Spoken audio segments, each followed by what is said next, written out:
Hey everyone, welcome to the longest video I've produced yet for my channel. I have been watching a lot of long-form YouTube and podcast content recently, and I thought, well, I've done a lot of interviews on my channel, and I've usually tried to break them up into, bite-sized bits of about an hour, hour and a half or so videos.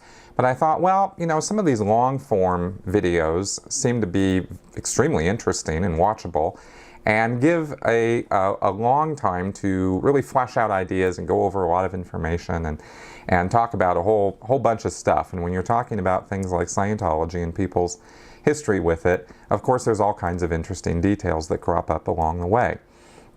And my interview subject, Geoff Levin, is absolutely the perfect person to experiment with this format because he doesn't just have a story, he has thousands of them.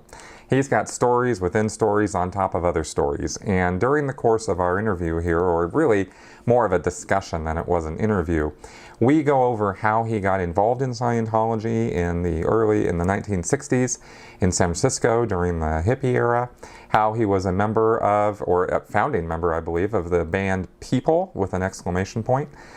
You could actually find a Wikipedia article about that band if you're so inclined. And his history with the beginnings of the Celebrity Center and how he interacted with Yvonne Gillham, who was the one who started that whole thing, and actually even joined the Sea Org, and his experiences with L. Ron Hubbard directly on the Apollo, where he was for about 6 months. We talk about that period, including how he got RPF'd. So there's quite a bit that we cover here, and this is really just part one because we, kind of went over his first 10 years, and he names names and goes over all kinds of specific details that I found absolutely fascinating, and I hope you do too. So without further ado, here's Geoff Levin. I remember it really clearly. It was November 2011. So that was 7 years ago. Wow. And it's been quite a journey, but the great thing was I never lost that. And then I started studying other actual legitimate knowledge and wisdom, and they all have the same kind of point of view. This thing Right. about that we're connected, that having that gratefulness to whatever you ascribe that universal consciousness to, and connecting to that in however you wish. Right. You become grateful for what we have, and then all of a sudden life is so much more fun. Exactly. That's how I view it. That's kind of in the bigger picture of life. That's where I'm at too. Well, I could see that. I can see that in the way you approach it. Yeah. And there is a level of enlightenment that you get, and a piece that I think you get to be able to have that attitude of welcome to the bad place, but there's a sense of humor there.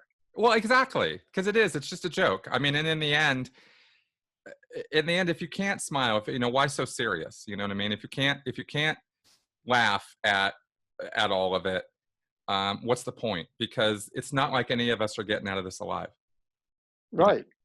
So in the end, it's all kind of a joke, and so why not just put on a good face and deal with it that way, and do the best you can. Try to help people along. Yeah. Try to help yourself along. Try to be good to people. What else is there? Well, there's being miserable. Well, yeah, that's what I'm trying to help. Is hey, come on, guys. It doesn't have to be that way. And well, yeah, exactly. The satisfaction you get, I'm sure, every time somebody tells you, "Wow, thank you so much." I feel like I'm a little bit better. I know a little bit more. I know myself a little bit more. Yeah. I'm progressed a little bit more. And when you meet, I don't know if you've really had a chance to meet some of these amazing people that are out there that have achieved a level of wisdom. Some. And yeah, when you meet them, you go, wow, that's those people, they actually are there. Exactly. And then you go, okay, I'd like to be like that. I'd like to help more people. And the common denominator in every case is they genuinely do want to see people be better and be helped. That's right. And it's a shame when, My only struggle now is figuring out how to do that, or how to help people, despite the, just the reams of false information that is fed to us through our, through the media, through various things. How do you deal with that? How do you deal with educational deficiencies? How do you deal with Yeah, cultural deficiencies? That's the thing that occupies my mind. It's not what's wrong with me right. necessarily. And I'm sure there's a lot of people who would think, yeah, Chris, you've got some more work to do on you. And I go, okay, yeah, fine, fair enough. But Yeah, I'm trying to tackle, bigger issues. That's what concerns me. I'm not really concerned about, moi. I've come a long way in the last 5 years. I've got a long way to go. And I think that operating on these principles that I was just laying out, I think that's how to get there, yeah. No, I agree. Yeah. That's I've always tried to do that, and that's the trap of Scientology. Right. That's what Exactly. trapped me. I was altruistic when I was a young person.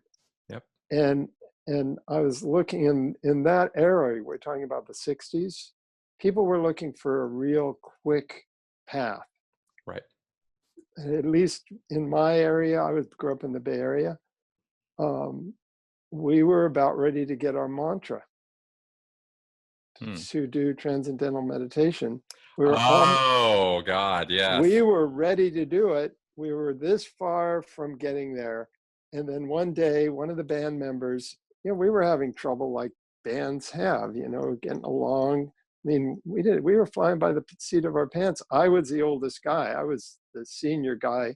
I was the guy who had the van, right? Wow. And so, but I was the leader of the group. I was 23. Right. I'd never really led a group before.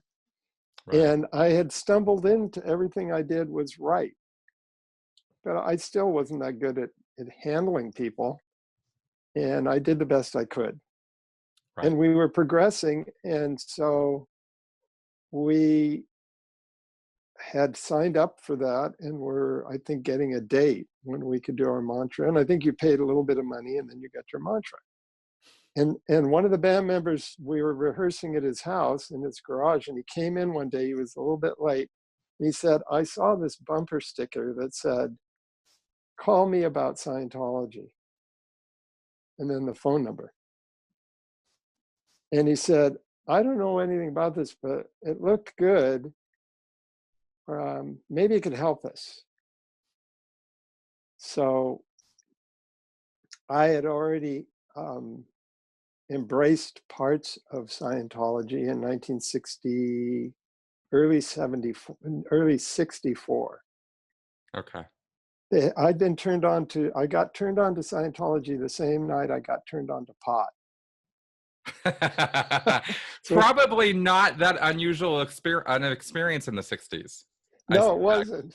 Because I met people in the church who, oh yeah, I was high the entire time I was reading Dianetics. Oh, this is some good shit, man. Yeah, exactly. That's how they told me about how they got in. And that was totally a 60s, early 70s, how I got in story was Well, like it's 64. I mean, and yeah, all the way back. they turned me on to a contact assist, which I applied right away. I thought that was brilliant, and gave me Ray Kemp's book. I don't know if you know who Ray Kemp is. I know the name, but what was his book? Oh, Ray Kemp wrote a whole thing in the days when you weren't squirreling to write a book. Uh-huh. Like How to Choose Your People, what's your Yeah, the Ruth Mitchell books. I've talked about which was used for years. Oh yeah, used for years. We sold them at the mission. They were in the window, and they were super successful. Yeah, because they kind of secularized Scientology in some ways. Yeah. It wasn't religious at all. It was very, very practical advice. Exactly. So, but I got that book, read a little bit. Ray, look him up. And Ray was OT at the time. In other words, he would talk about visiting the moon, and seriously, he would talk about going. Did he write about that in his book? Yeah, he would go exterior. He was talking about what we all got in for. or at least I got in for. Oh, see, nobody's ever mentioned this before. This is actually Oh, Ray Kemp, cool. Ray Kemp, I've heard of, but the fact that you were convinced that Scientology was a good thing through something other than a personality test is. Oh, absolutely. No, you see what I mean?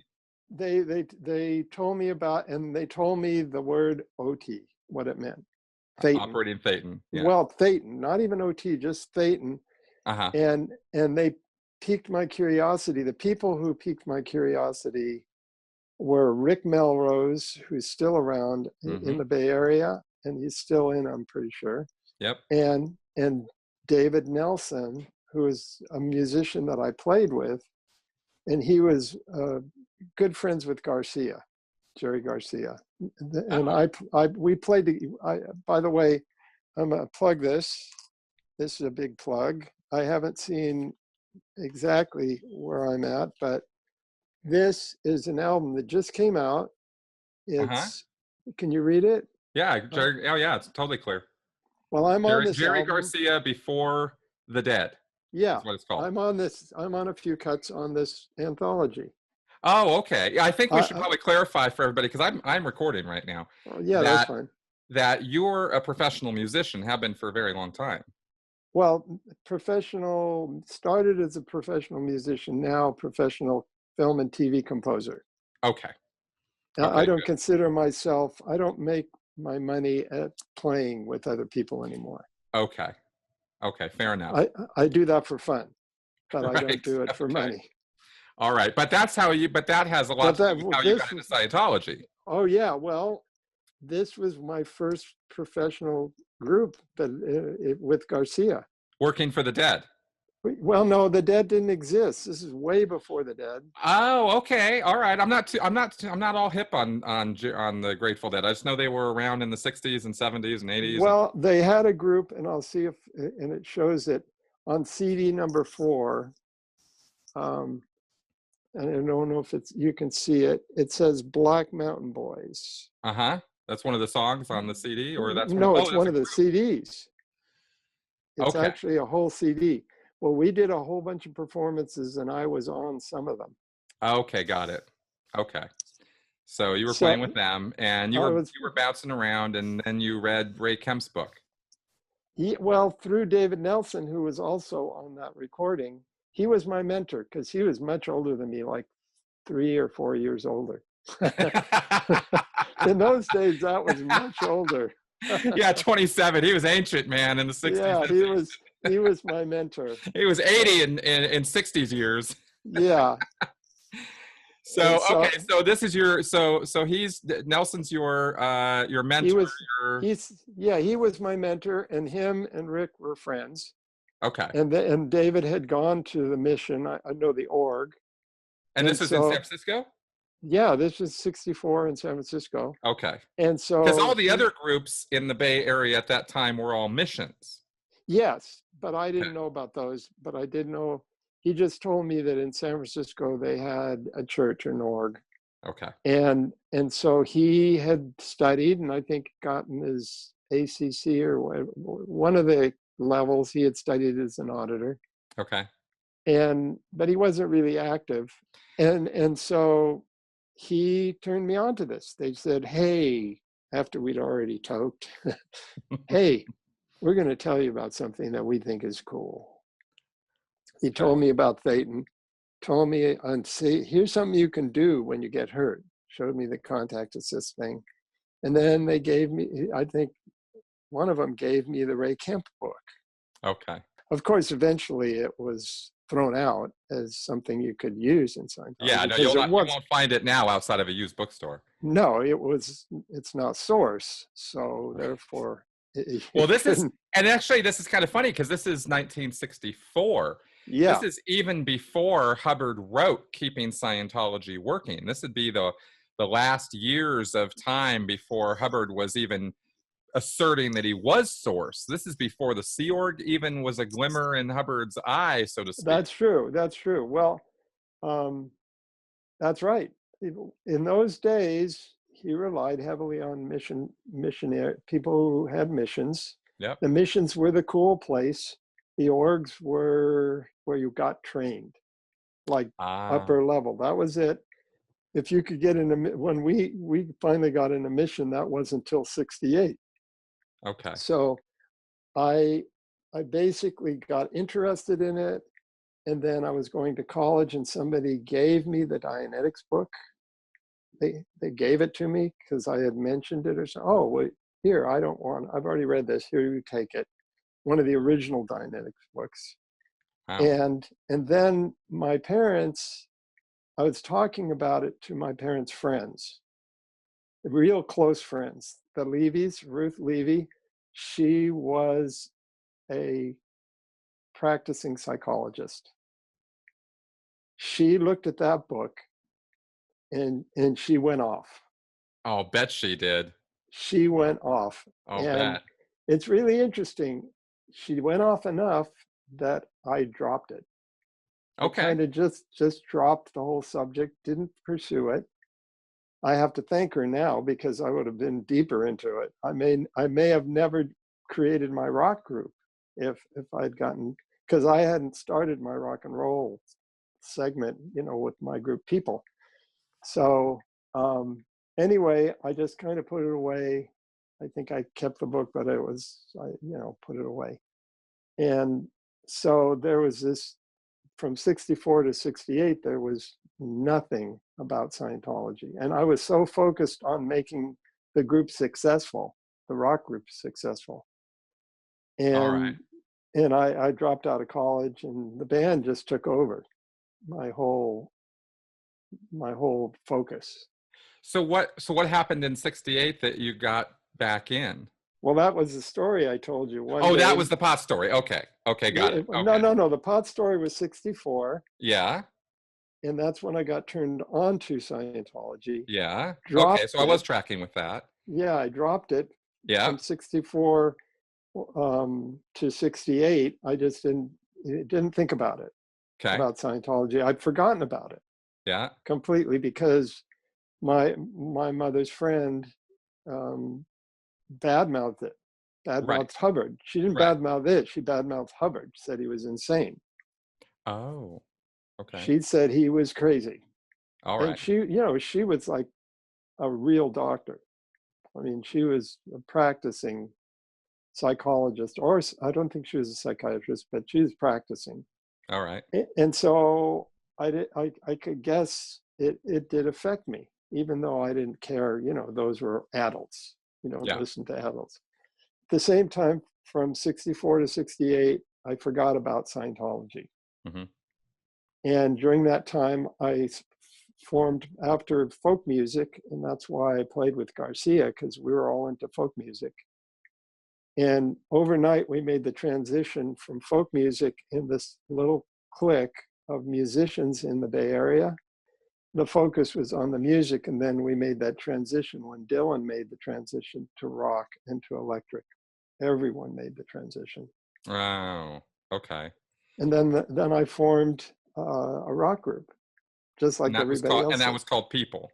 People, yeah, okay. Just People, with an exclamation mark. And then Scientology came back around.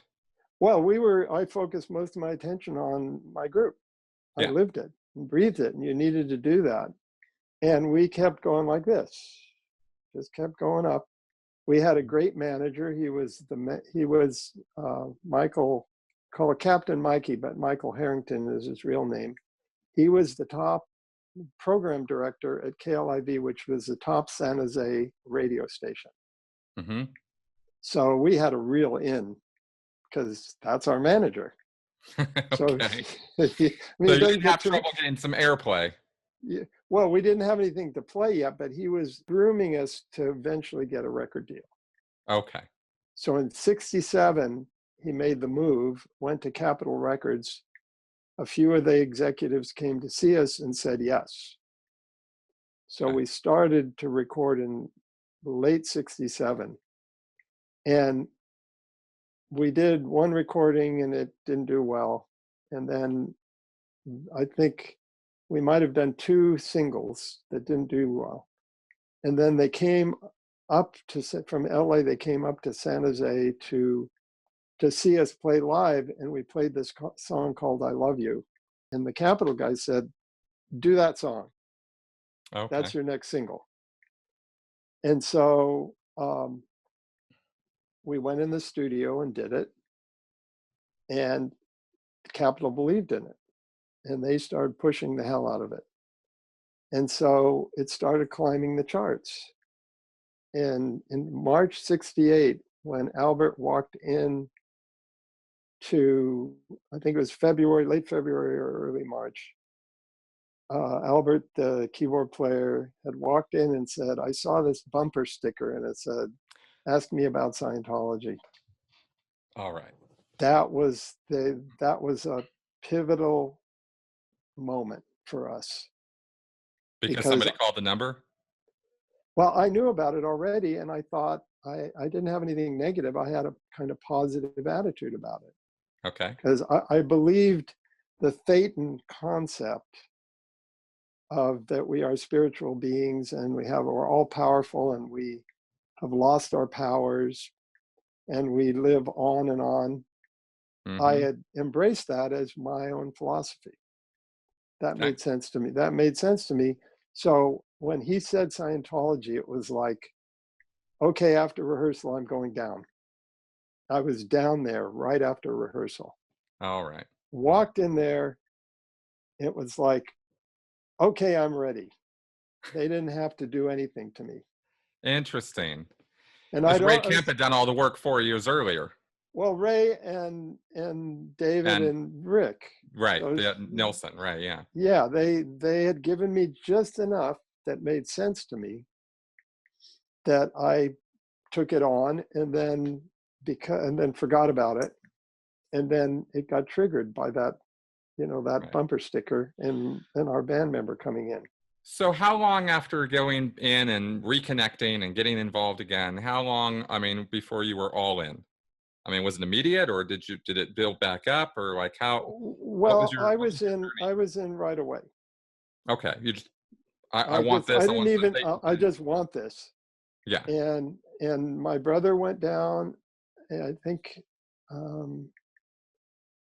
I think maybe the keyboard player Albert went down, maybe the three of us, maybe the drummer. I think the four of us got on the comm course. Sure. So that would be Albert Ribisi. That's Vonnie Ribisi's dad. Oh, okay. I didn't mention him earlier. Okay. So Vonnie Ribisi's father is somebody you were Oh, he in was our this band bandmate. with. Well, he is a bandmate. Yeah. And Okay. All right. then my brother Robbie Levin, and then Denny Fridkin, the drummer, and then me. And Interesting. I was the leader, and I just jumped into it. Nobody else knew anything about it except me. And So the whole Ribisi clan now are Scientologists because of you. no, because of Albert. Well, He's the yeah, one. but I mean, he was your bandmate. I mean, you dragged him down there, or you got him interested. Yeah, if I had been reticent at all or didn't know anything about it or had Yeah, in any way said, nah, I don't really have the time, yeah. we're going to do our mantras, it might Right. have been a whole different Might have been a whole ballgame. different. Might have been a whole different picture right now. So, but Albert saw it, and so we went down there, and so we jumped into it Yep. really quickly. The two lead singers, Gene Mason and Larry Norman, they weren't as tight with us. They were we had hired them after the band had already started. Okay. And they were both Christian. We didn't know what they were because nobody asked. In those days, you didn't go, hey, what religion are you? Sing. You can Right. sing with us. No, it was just like, you guys sing good. Will you be in our band? And they said, yep. And Right. so nobody really got into that aspect of it. Now, all of a sudden, it's like, that little packet, vitamin C packets that you put instant C, you put it in the Oh water, yeah. Yeah. emergency. Emergency. Yeah. Yeah, well, I call it instant zealot. They Right. took the packets and put it in. We drank we drank the little packets that Yep. were like, Yep. and Said boom, Scientology on it. Yep. yep, And I was a zealot within, I think, within 2 or 3 days. Wow, you really went all in. I went in hook, line, and sinker. There was Okay. no reservation. How much was there? Because you already knew about thetans, which is actually a little unusual for people nowadays who go in. Yeah. And I think it's been unusual for a little while. They don't usually generally talk the spirit talk right away. Right. They talk personal ruins, communication, work problems. Back when you got in, was it more all about the spirituality and the, OT powers even? I mean, what absolutely. got you so zealot? Well, for one thing, we lived in the Bay Area. Right there, we're talking about. Of course, I should have realized that. Right. Okay. That's the first thing. Second thing, I'm hanging out with all these forward-thinking people. They're musicians, but they hang out with the poets. They hang out with the philosophers. And San Francisco is notorious for being. They were ahead of the game in that way. Okay. And so we were all kind of looking at this consciousness thing. Now, acid, when it first came out, was strictly a consciousness thing. You did it to enlighten yourself, to elevate your consciousness. When I took acid, I had somebody watching over me, taking care of me for the first trip. Right. And they were there, so I felt safe. And I did that with other people. Now, did you do that before or after you got into Scientology? Oh, before. Okay, because Scientology is pretty, no drugs. Oh yeah, they were pretty down on drugs. In '68, I had done acid 4 times, and I was pretty much didn't want to do it anymore. You were done with that. Okay. All right. And I was pretty much done with drugs. I was kind of like going, okay, I don't think this is the answer. The transcendental meditation was starting to make the rounds and get popular. And I thought, okay, that sounds like the right thing. Okay. But then Scientology came along and sort of derailed that. Yeah, derailed it, because we were like this was transcendental meditation. And then all of a sudden, Scientology from the side goes boom and just bumps it out of the way. Right. And they're not down with other practices. I mean, they're like, no. Scientology, man, this is what you got to do. Well, and that's what I thought when I went in. I was having these thoughts of spiritual magnitude, of expanding beyond anything I ever dreamed of. And everybody else, a lot of people that went in, that was their view. It was like, oh, we don't, okay, we can talk to everybody because we all take drugs together. We don't have any problem communicating. What we want is that enlightenment and that increasing our abilities and our awareness. That was what it was all about. And so the communications course was the first level of that. Did you go exterior on the TRs? No. Okay. No. Okay. Because that was a big thing for a lot of people, especially in the 70s, I know for sure. Yeah, in the 60s. What was it you did after the comm course then? What was your next step on your spiritual journey? Auditing right away. The grades, because they would do the grades, and those were called quickie grades. Yes. At the time. Yes. Hubbard later went, and by that, for anybody who doesn't understand that, because we've never really talked about it on my channel, Hubbard lays out a whole series of processes to do. Each one can take hours all by itself, and there are hours and hours. Yeah, there's many of these processes. One process might be run, one command is run repetitively for just 3, 4, 5 hours, and that constitutes one auditing session. And you could end up needing 20, 30, 40, 50 auditing sessions in order to finish one grade. But in the 60s, in the late 60s, there was this thing called quickie grades, which was where they were reducing the number of processes that needed to be run and the time, generally speaking. Yeah, it was down to 1. Yeah. And Hubbard heard about this, and he just about flipped his gourd. I mean, he was furious when he heard about this. And it was actually, though, it was actually his own damn fault. I mean, he liked to he blamed other people for his own mistakes all the time. And he had actually issued some policies and some bulletins that indicated that this is how you should go about doing it. People followed his directions, and then he was like, what are you people doing? And he changed course on the whole thing and said, all you people were idiots for doing quickie grades. How dare you? You're denying the gains of Scientology to all these people. And so that is how quickie grades got canceled. And this was a thing that happened in the late 60s and late 60s, early 70s. I think it was. He was killing it by 1970. He was like, this is absolutely unacceptable. Yeah. At that time, though, that's what we did, and it was like what we wanted was clear. Right. We got that. We wanted that bracelet right there. Exactly. And you got to go through those grades in order to get to clear. And there was no Dianetics. Right. Dianetics was purely a training for training as an auditor. Right. And for solo auditing, you did Dianetics to learn to be an auditor. You didn't do it for any actual gain. Right. Yeah. Hubbard later came out with the standard Dianetics. And then in 1978, New Era Dianetics, which is what we use now. New Era. And that is Dianetics processing or counseling using the e-meter. In 68, we all learned to use the e-meter. We all had to buy our e-meters and use them. And we did, for training and to audit somebody else, we would do one process of straight wire, which is just recall. Yep. That's it. And then one secondary, which is a loss. Yep. And then one engram. That's it. Right. And you became a Dianetic auditor just mostly to get trained. Okay. That's why you did it. You didn't do it so you could do tons of Dianetics on people. You did it to get trained. Okay. I mean, I can remember auditing and seeing amazing results, and these are the foundations of why I stayed in so long.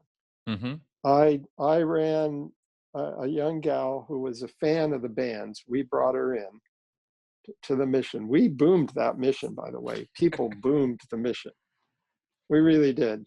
Wow. My karma is pretty black right now. I have to do a lot of amends to make up for it. Well, don't beat yourself up too much. We were all pretty stupid. And this is also one of the reasons, by the way, you were involved in a band. I mean, you had fans. I mean, this was one of the reasons. This is actually the beginning of the heyday period of celebrities. You know? Yeah, we'll get into that, but let me tell we'll talk about that more. Yeah, about this one gal, sweet gal. I think she's still in, unfortunately.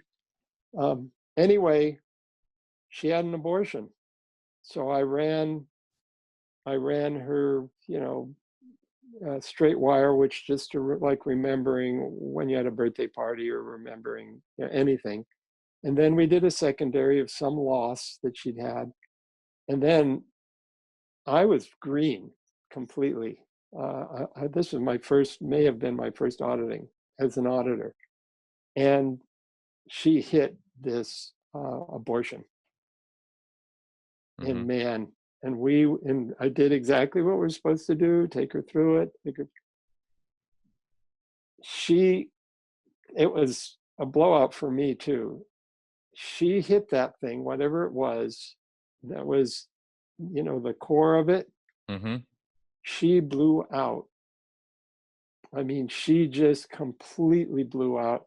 She had to run around this little mission thing, which was this long little building. She ran around it about 20 times. Wow. She got, and that was it for her. She was a Scientologist. Right. Because it worked. Whatever it was, it released her on that. Right. And I've actually been looking into this a lot more recently. I just want to comment on something about this because we've talked about the efficacy of Dianetics on my channel quite a bit over the years. I've looked at this from a few different angles. Of course, we have the, we talk about it in terms of hypnotism. We talk about it in terms of regression therapy. Yeah. That it works on a select number of people. It's not a universally workable thing. Something I've come across even more recently that I wanted to talk about with this, with Dianetics is, and maybe auditing in general, but especially Dianetics, is it's a form of auditing or counseling where you're I guess it has analogies to what's now being another kind of thing that's being done now, EMDR or something like that, which I need to look into. I obviously don't, know what I'm talking about with EMDR. I've just heard that, so I'm saying. But what I have kind of been looking into is that it makes you face some things in your past in a very, very detailed way. Now, I'm not talking about past lives. I mean, that's as far as I'm concerned, though, that's just pure imagination. But when you're talking about this life, you look at something that happened, years ago, decades ago. It's by definition, you are looking for the moments of severe emotional loss, severe emotional pain. Or with engrams, you're looking specifically for moments that contain pain and unconsciousness. These are clearly traumatic episodes in a person's life. And most human beings, I think I'm on pretty safe ground when I say most people just want to forget that crap. They don't want to have anything to do with it. They don't want to think about it anymore. They don't want to deal with it. And so the trauma just kind of carries along with them. And this might sound like I'm singing Dianetics praises right now, and believe me, I am not. This is no, I understand. However, I've been puzzling over why do some people get such this positive gain from it? And like you just said, this was the thing that really sold me on it. This was the thing that really sold her on it. Like after this was foundational. You have an experience like this where you face a traumatic experience or a major turning point in your life of loss and emotion, and you deal with it. You are not able to get out of that counseling session without really facing it head on. The auditor's just not going to let you. And you got to go through it over and over and over again. And then and then many times you go earlier to something that has similar kinds of trauma connected with it, and you deal with that head on. And there's no getting around it when you're doing that kind of, what I've called regression therapy. So the point I'm trying to make is that for a lot of people, that's what they need to deal with the trauma, is they need to deal with it head on. They need to stop running away from it. And there are way better ways of doing this in psychology today than doing the Dianetics technique, which makes all kinds of false promises and is not one size fits all therapy for people. There's a ton of people who need all kinds of other levels of therapy in order to deal with the trauma they're experiencing. What I'm saying is that I think that this has something to do with the reason why it does have a positive result with some people. And I've not had a chance to say that yet, so I wanted to throw that out there since it was right on the line of what we were talking about. Something that I never realized, because I bought it pretty much hook, line, and sinker, is that there are no bad cases, only bad auditors. In other words, everyone will respond to Dianetics. I wouldn't necessarily say that. No. What I'm saying, that's what I believed. Oh, at the time, got it. Yes. At the time, that's what I believed, and I, like I said, hook, line, and sinker took it.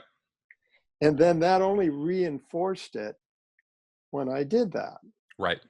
And I went, wow, okay, I'm a believer. But I didn't say I was a believer because I saw it right in front of me. This wasn't belief, in my opinion. I had to be out of Scientology to even confront the idea that this was a whole belief system, that it isn't fact. So anyway, that was my first experience with Dianetics at a time when it wasn't being used as part of the therapy. Interesting. Only students would do it. Wow. And they do. And it obviously, for her, it benefited her. Other people, I think I did other stuff, not the same. It didn't get the same response. So, but then that was when it was standard Dianetics, and I did the course again. Okay. So, and it wasn't the same. Things were a lot fresher at that time period. They were more innocent. They were simpler. Yes. And tell me, I'm gonna segue for a second here. Tell me about the ethics officer. Did you ever have to go see him or her? Did you have to deal with ethics? Did anybody ever rake you over the coals at that time period for masturbation or for doing all these bad things or anything like that? It's almost like you know the answer to the question, and you're just prompting me. I'm just curious. You know, we did not talk No. about this beforehand, but I have my suspicions. I'm curious. Well, I don't know if you've talked to anybody from that era. Mm-hmm. And a mission. Mm-hmm. I think there was somebody who wore that hat. The mission was so laid back. Mm-hmm. The people were so laid back. We did eventually study about ethics a little bit. Mm-hmm. And they talked to us about it. In fact, that's what destroyed the ethics data of PTSness and SP, is what, in my opinion, destroyed our chance to make the band really successful. Was the PTSSP data? Yes, but I'll get into that. Yeah, but to answer your question, ethics were super light in the missions, almost non-existent. And it was great. I mean, if you smoke pot or you did something like that, they'd sit you down to say, well, if you want to do this, and we do want you to do it, and you said you wanted to do the auditing, well, you can't do drugs. Mm-hmm. It's kind of like that. So wait, you're going to have to wait 2 weeks, and then we're ready to audit you. That's it. Right. No conditions, no nothing. No, it's just like, and it was not heavy. And in emissions, when we went, we did go to the org, by the way. Mm-hmm. But that was after we were already grooved in. We were already Scientologists. We were still, and the whole band went to the org, even the non-Scientologists, because we wanted them to be in. All right. So we went up to the San Francisco org. And what was the purpose for going up there? Because you were doing your auditing. I think that we got offered auditing because we were celebrities. You know, we were really well known in the Bay Area. We were having a hit record too. Right. And the org got wind of it, I think, and they said, well, come up and we will all give you special sessions. And I was reminded of, you know who the auditor was? I don't think you'll know who he is. Who? But the auditor was he was training on being an auditor, I mean a classed auditor, which means more than Dianetics. Yes. He could deliver the grades. His name was John Hammond. I've heard that name. He's still performing. John Hammond Sr. was his dad, who discovered people like Leadbelly and was a record maven. John Hammond Sr. John Hammond Jr., well-known blues singer, guitar player, well-known. He was at the org, and they thought, well, let's have him do it because they'll speak the same language. Okay, makes sense. So we all went up, and it didn't convince the two singers. And it didn't have much impact on us because we loved the mission. We loved that kind of little, small, comfy. We knew everybody. The owner of the mission was a really good guy. His name was Chiklakos. I think he was Greek. Okay. And then the two other people that were the auditors, there were three people there that we knew. Cherry and Eddie Wooderson, who were class 6 auditors. Okay, so pretty highly trained. In fact, at that point, they would have had to have been trained in Los Angeles or over in England to be that. Yeah, I think they went to England. They were from New Zealand, I think. Okay. And I think they're still in, and they're still alive. But they were older than us, you know, much older, like maybe 5 years. Yeah, like 30. Yeah, like 30. Ancient, really old. And then the gal who took over the mission, or she was Kay Romeo. That was her name.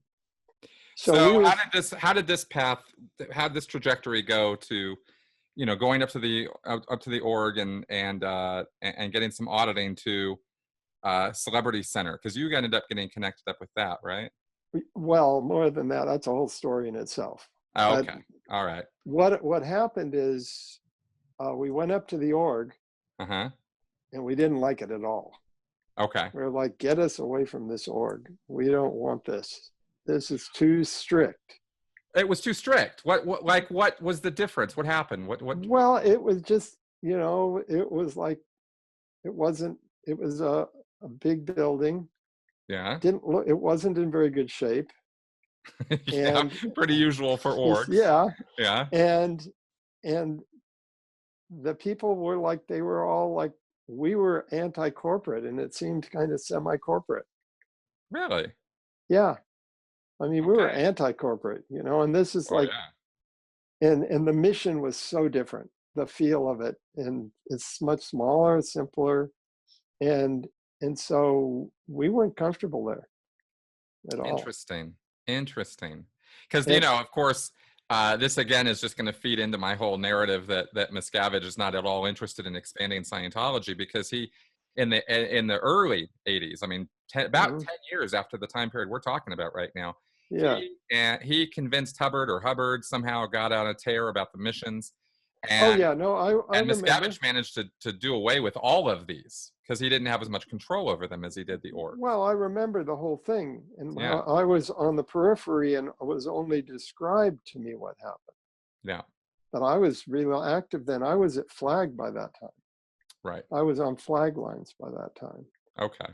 And these are people, some people that I knew, because I think didn't it happen in the Bay Area?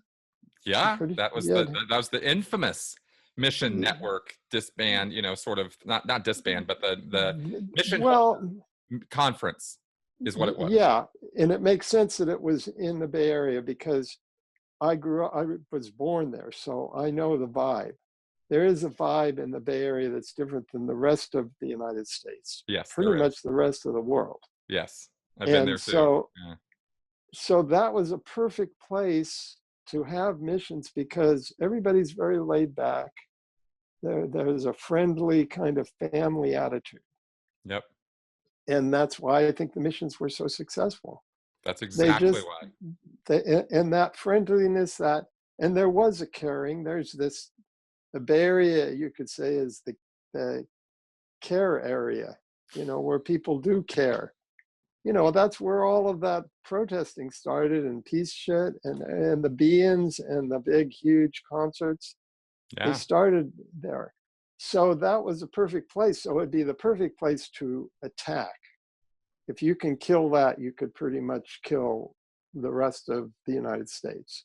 That's right. And they did. That's right. That's exactly what they did. And I know the value of missions, and I can't agree with you more, having grown up from a mission. Yep. And seeing how positive the experience was, that if you wanted to basically cut off the head of Scientology, just cut the missions off. That's right. And he did that as almost one of the first, before he even fully had taken over power. He had basically done that. He'd basically gotten that accomplished. And Scientology has struggled for new members ever since. Well, there were peaks and valleys. Of course. But generally, I'm saying the trend goes down. Well, the trend now is like almost now it's just flatlined. I mean, they just refuse to acknowledge it. It's dead. It just doesn't even know it. Well, but this time period is the beginning of that. Well, that time period in the early 80s, yes, that was it. Yeah. Once they cut that mission, cut the heart out of the missions, they cut the heart out of mainly caring in people, and the quality of those people are what brought it to life. Exactly. And Miscavige doesn't understand that. He doesn't get that concept. Well, yeah, I know from experience of having had a conversation with him directly, where we just happened to be in the same place at the same time, and I just told this story. I think I mentioned it on a comment, but we were at Celebrity Center. This was 1997, 98. Just before the video kiosks came in. Right. Do you remember that time? Oh yeah. And which means in the organizations, they were going to do away with the regs in personal contact in order in lectures. That's right. To lecture to people about what Scientology, and just put up video flat screens, which were starting to become very popular. Yep. They became, in less expensive, so you could put them up. Anybody could afford to have them. And he told me, we were standing in line at one of their anniversary, Celebrity Center anniversary, and I was talking to him about Dianetics. And I said, you know, did you ever really hear the original music for Dianetics? Because it got changed. And I was the one who wrote the original Dianetics theme with my partner, Chris Maney, at the time. And this was 1985, I think, or 86. And I said, I'll send it to you, because the one you're probably more familiar with is they re-recorded the whole thing up at Gold. And I said, there was something missing in that new recording that was in our original recording, and it must be missing because it kind of, the campaign was already peaking, but it went down much faster when they put the theme music that they had recorded on and took ours off. Okay. And their excuse for taking it off, of course, you and I know when you're in normal, you don't change anything. And so they were good at violating their own policies. So they took it off, put the new theme on, and it didn't cut it. It was note for note, but it was not our version. I know it's weird how little subtle differences, and you're talking basically about a marketing thing, and yeah, you know, the promotion of Dianetics, and we'll get to the whole story of how you wrote that and all that stuff. But it was interesting how you can just make a little tiny change. Doesn't have to be a big thing. No, and no. It just changes the way people see things, you know, or hear it. And when we wrote the theme, I won't get into it in detail. When we did it, it was so spontaneous, and we were working with a really good group, which was headed by Jefferson Hawkins. Right. Great guy, very talented. Yep. And, totally out now.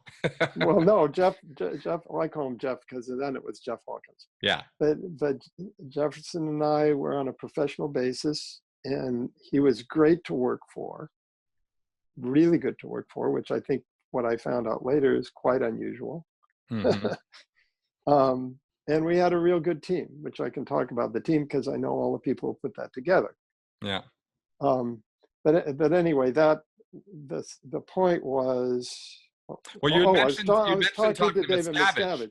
Yeah. And when he said, well, I'm working on something that's going to revolutionize Div 6 or the public division. And that's what he was talking about. He was talking about putting up all those videos. Yeah. And that's when I kind of knew about it already, because they were already talking about all these videos that were being made, right? And so I knew about it. And of course, by that time, they didn't use me at all, because Gold was the official music people at that point. And so I knew about it. And the back of my mind at that time was, that's a little impersonal. Exactly. And it only went downhill from there. I mean, to the point where I was finally beaten over the head with it. And I was never a Div 6 person. I was, a public facing person. I was right. Never interested in going out and selling books or bringing new people in. I did it, and I could go out and recover people very easily. I was very good at that. But I didn't want to deal with new public. I never wanted to do that. But even I saw that what Miscavige was doing was clearly cutting across and violating everything that had worked through the 1960s and 70s. Oh yeah. So, so I was like, I don't know what world you're talking about, Miscavige, but, in no world did we boom through video monitors. That's not how Scientology ever took off. No, it was clearly personal contact. Exactly. One-on-one. That's right. That's how it was successful. And when you had people that were excited about it, and they did see result in the 60s, there was some result happening. That excitement transferred. And, and the way they could explain it in such a person who was versed in it, who believed in it, could explain it. And that was contagious at the time. Exactly. People, word of mouth continues to be the best way to get something. Anything. It's now word of tweet. Right. Or word of Instagram. Yeah. But I mean, still, I will still argue that personal contact, people telling their friends, people telling their family, their coworkers, oh I yeah. still think that smokes any No, no, other form of promotion. that's absolutely correct. Yeah, That's never going to go away. It's yeah, never going to lose credibility. It is exactly. the most credible way to convey something new to somebody, and that's the way I buy things. People says, "Wow, I got this, and this is great. You should check it out. I love it." Exactly. Exactly. I'm curious about the transition to or experience with early Celebrity Center. That's not talked about a lot. Unfortunately, there were very few of us. Yeah. Yeah. Well, in order to do But that, I have to. wasn't Yvonne pimping or not pimping, but like pushing to get guys like you involved at Celebrity Center and Well, creating let me tell you. Let me give you the transition. Okay, good. Because we lived in San Jose. Mm-hmm. We joined Scientology in March. We became, at least my brother and I pretty much became, and Albert somewhat, but Albert was a follower who was younger. But pretty much we became zealots. And then we applied the PTSP tech because it got, we targeted the lead singer, Larry Norman, one of our singers who didn't want to join. Neither did the other singer. Mm-hmm. He was very quirky, and a bit of a hypochondriac. And, he got pegged as a 1-1, covert hostility. Right. He got pegged as an SP, as a dangerous person. Okay. And there's the current term for it is, there's a psychological term that people use. Oh, a few. I mean, there's sociopath, psychopath, antisocial personality. Well, he was an antisocial personality. We Okay. saw Right. that.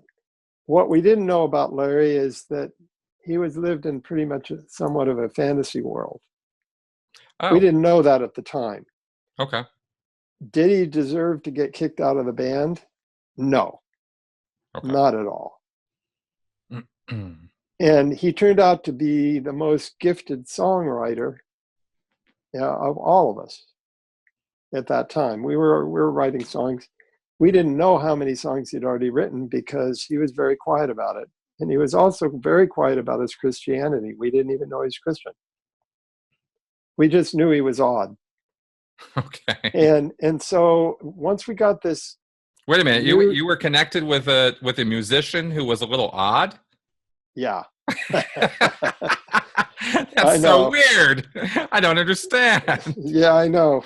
Well, I was pretty much ignorant about, how to all the skills of a leader and how you deal with people, I had no psychology under my belt, really. I had nothing. Mm-hmm. And so this came along, and all of a sudden I was going to be an instant expert. That was the beauty of it. I saw this stuff as, oh, this is going to happen so quick. We're going to be knowledgeable and have wisdom so quick. So part of the wisdom was that we now learned about suppressive people. Uh-huh. And that they existed, and they were very dangerous, and they caused the rest of us, the other 17.5% of us, who then became affected by them. We had to really be careful and get ourselves out of that potential trouble source where we were connected to one of those suppressives. Okay. So with the aid of the mission, and I think it was people we respected now, these were our new mentors, our new people that we respected. We were guided to that Larry was dangerous. And so this is the crux of the people story and why I brought people back together, because we destroyed our group by kicking him out of the group. Okay. And also added a great chapter of karma to doing something completely unjust. And it killed our success. Mm. Without the lead, and we fired him and didn't get a replacement just as we were going on tour to support our hit record.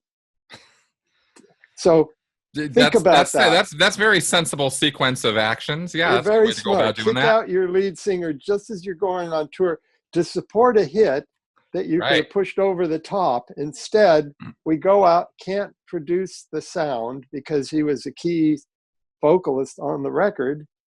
And for me, it was miserable. And we were touring with like The Who. Wow. And we opened for Mitch Ryder and the Detroit Wheels. We opened for Herman's Hermits, and we couldn't do our single the way it should be done. Right. So we were a disappointment to ourselves, or to me anyway, and to our audience. They came to hear "I Love You," right, with the singers and and we had a great show with everyone. Anyway, so we come back from the tour and we immediately get out of San Jose. We move to LA because we want to be closer to Scientology. So there's a picture, I don't know if you've seen it, but I will send it to you, of us in front of the AO on Brando in LA. And what time is this now? What year are we talking about? This is now early 69. Okay. And I, within 6 months, I was clear, I think. Okay. I was one of the, like, my clear number is like 1242 or something. Is one of. Wow. So. Yeah, mine's like 31,000 something, I think. Oh, okay. Yeah. Yeah, I think that of those 31,000, there's probably only like maybe 4,000 that are still in Scientology. Oh yeah, at most. Oh yeah, at most. Oh yeah. Anyway, so Yvonne Gillham at the time, Yvonne Gillham was posted as the captain of the AO. Oh, so this is pre-Celebrity Center. Oh, well, if you want to hear the story, my brother and I have it 100% of how Celebrity Center started. We know exactly how it started. All right. Well, so, tell me about your experience with it. Well, my experience with it is we rolled into the AO, right? We were hell-bent on going clear. My brother and I were more than anybody. And Yvonne was the CO. So they heard about us. We were now celebrities. Yeah, you just come off a tour. I mean, you were a working band. We had a hit record. It still was a hit. It would have been a bigger hit if we'd done the right thing. But anyway, so we rolled in there and she personally met us. We became pretty close friends. My brother more than me, but both of us, we would hang out with her after hours. And that was sort of her nature, right? I mean, she would ingratiate herself with celebrity types, and I'm not necessarily trying to imply that there's some kind of like underhandedness there. It's just that she really liked hanging out with creative people. Here's the bottom line from anybody who worked with Yvonne will tell you the same thing. She was totally genuine. She totally believed in Scientology. Of anybody that could apply Scientology and make it work, she could. She's about as close to those enlightened Buddhists that you would meet. Okay. And I would say, my opinion, without Yvonne, Scientology may have never reached a level that it reached. She was. I completely agree with you. She was loved by everyone. Yes. And rightly so. Her intention was to help. Yes. That was it. She was one of the sweetest people. She was talented. She grew up, I think she was Australian. She had started writing children's books. She had some success, and then she found Scientology and she went for it. That was for her it. That was it. She was very close to Hubbard. I heard stories in there, and Janice Gillham wrote, I think she's got her second book coming out. Yes. Okay. And so Yvonne was probably, in my opinion, right under LRH, Mm-hmm. under Hubbard. And did you think that at the time that you met her Oh, absolutely. and worked with her? Okay. Well, This isn't all just hindsight. This is no, how no, no, you no, thought no. about her at the time. No, we loved Yvonne. We just felt lucky to be in her presence. She was that kind of a person. Okay. But she never made you feel that way, ever. She didn't, you never felt less. She just, and she saw the best in everyone. And I could tell you stories, but I won't, about people who were the first kind of volunteers at CC, Mm-hmm. and they were scumbags. And they got away with murder because she loved them and she saw the best in them. Wow. Of course, I didn't buy it. But anyway, so I remember us talking about late at night, my brother and I and her. I don't know where we were. She might have come over to our house because we're now living in LA. And we talked about, wouldn't it be great if you could work with us? Wouldn't it be so cool if you could work with celebrities? That's what we said. Or we didn't say celebrities, but we said, like artists and rock people and talented artists and stuff like that. And she said, that would be great. I think at that time she already knew she was going to get reposted, but she couldn't say anything. Okay. And then she got removed from the AO, Mm-hmm. I think for either downstats or something. And she, all of a sudden, she's in this little OTL office. Can't remember what that stands for, but Operation and Transport Liaison Office. Okay, good. Real Thank fancy you. name for a place that receives communications and packages and stuff like that. Yeah. Yeah. She was there, and then the next thing you know, there was this program about Celebrity Center. About she was going to form a new center. And that was her. She's the one who made that happen. Oh, I know, but she might have made, I don't know this, she might have made this suggestion to Hubbard. Uh-huh. But the next thing I know, she got orders, mission orders, because she was a missionary. And she got orders to find a place and to establish a center for the arts. That's what it was. And I don't think I'm sure it was Ron who decided Celebrity Center. Oh no, for sure. I'm pretty much going off of Janice's and a couple other people's recalls from that time period of how that came about. And Hubbard had issued, I think in the 1950s, he had issued a reference on celebrities. But she was the one who, it was her initiative that kicked Hubbard into action on that. If she hadn't absolutely. existed, Hubbard never would have done that. I would say that it was her love of artists. Yeah. And I think the fact that we were involved, she was friends with Stephen Boyd. She was friends with this talented keyboard player, Lamont Johnson. He was pretty big in the 60s and early 70s.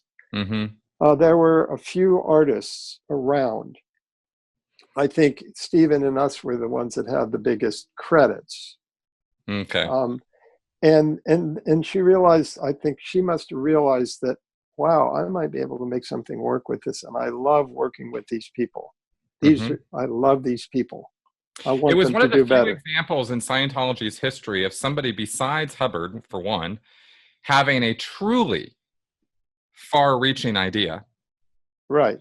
And then having the initiative to overcome even Hubbard's inertia on it, because I don't think initially he was super interested in it, but but she made that happen, and I think you're absolutely right that no way Scientology would be we'd be having this conversation right now at all if that hadn't happened, because that's where John Travolta came, and eventually that's where Mimi Rogers know those came, stories, and eventually that's where Tom Cruise came. Well, my brother's ex-wife got Travolta in. Well, there you go. I mean, I have stories. I'll bet you do. I have stories on top of stories about these kind of things. And at the same time, she was looking at this idea, talk about far reaching, of having our whole group, because we used to disseminate. We were disseminators. Okay. And Meaning you were she out came up, proselytizing. yeah, while almost on stage. It was, dumb on our part, but what can I say? We believed in it. Yeah, you're true believers. And so we were getting names for CF. We were getting names. People fill out a Which means card. you were collecting names and addresses for their Yeah, central yeah, files that they could mail to and send yeah, promo to, and yeah. exactly. You realize that as we're doing this interview, the dark karma keeps stacking up as I remember these things. I go, oh shit, we did that too. Yeah, yeah. Well, Anyway, I'm hoping to reverse that. you're doing just fine. Anyway, so the idea came about, and I'm not sure how. As Celebrity Center was forming, we were joining the Sea Org as a group. Okay. And I think we're the first and only, certainly the first and only rock group to join as a group to join the Sea Org. Mm-hmm. And everybody said yes. And we were directly working with Yvonne. Wow. And so the summer of 69, there was a fundraiser for Celebrity Center at the Palladium. Okay. And we performed at it. And I remember fairly distinctly. It was pretty successful. It got them enough money to rent the 8th Street building, which looked like an art center. It was wood, real dark, kind of weathered wood and glass. I think it had been an appliance store, so you could see the appliances. It was on 8th Street, and it was right really near the LA Org, and you could walk from there to the LA Org or to the AO. Oh, all right. And then Asha was over on Rampart, which was also, these were all in the Alvarado area, Okay. Alvarado Street. So anyway, we did that. She had the money, and then we joined the Sea Org, and Celebrity Center started. And I think it had just started, and I was having trouble being in the group. My brother and I at the time were really at odds with each other. One point that occurred, which was just one of the things that I had to fight for 50 years or until I got out, was the fact that I was a pretty decent leader for somebody who didn't know anything about being a leader. I got into Scientology, and it taught me about transgressions. And I bought the idea that I was a bad leader and that I had too many, the term is overts. Right. But I know you have people who don't necessarily know. Oh, yeah, no, that's fine. It's moral transgressions, sins. Yeah. And so almost literally it was like a power play. My brother was younger than me by 2.5 years. He was strictly a member of the group. He didn't have any executive position or any leadership position in the group. That was enough to weaken me and to introvert me and to look in and to look at the negative aspects of me. And for him, it gave him a positive boost of growing up really fast. All right. And I dropped my leadership role because I think deep down inside, I knew what I was doing was wrong, especially firing the band, the singer. Sure. And by the way, the manager, who had been so good to us, said, "You fire him and I'm gone. I'm quitting." So we lost our manager and our lead singer at the same time. Okay. That I was friends with the manager. That's how I'm the one who we connected 3 years ago, and he decided to manage us. Okay. And so we were friends. So now I lost the manager, I lost the lead singer. My brother very quickly took over as a leader. So that was leading me into a depression, even though I was doing Scientology. I did OT3 and went into a depression. I didn't know it was a depression at the time. It was a clinical depression I went into after OT3. Interesting. Because of course Scientology is going to attribute it to, everything besides clinical depression. Oh, of course. I have to ask, since this comes up from time to time, and I'm genuinely curious. OT3 is the Xenu narrative, yeah, sure. right? Same OT3 then that it is now. Oh, absolute same. Yeah. So, what was your reaction to it? Oh, to it originally? Yeah. Scared the shit out of me. Okay. That it made sense. You believed it? I believed it. Yeah. Oh yeah, I was prepped for it because I'd read History of Man. I thought was really cool, and right. and I was always thinking in terms of those, that I was into science fiction. I was into extrapolating before Scientology almost. Yep. And so when it hit me, but I realized that I wasn't a good enough auditor. So it scared the shit out of me. You realized what? I was not a good enough auditor to do OT3. So I did it, but I feel like I quickied it. I kind of ran away from it and attested to it. Now I know a lot different. Well, yeah. Oh, good. I wanted to ask you about your reaction to it, because I have an idea, theory, whatever, that it was more easily swallowed in that time period, with a lot of people coming into Scientology, especially in the 60s and 70s, with the spirituality mode, with the man, I want to know about myself as a spirit. I want to know about, the whole concepts of the whole track and the space technology and the civilizations and all that. I think that was a more culturally acceptable thing to believe in and go all in on then than it became later in the 80s and 90s, as things got different in our culture. Well, you're talking about a different group of people. Yeah. You're talking about the baby boomers.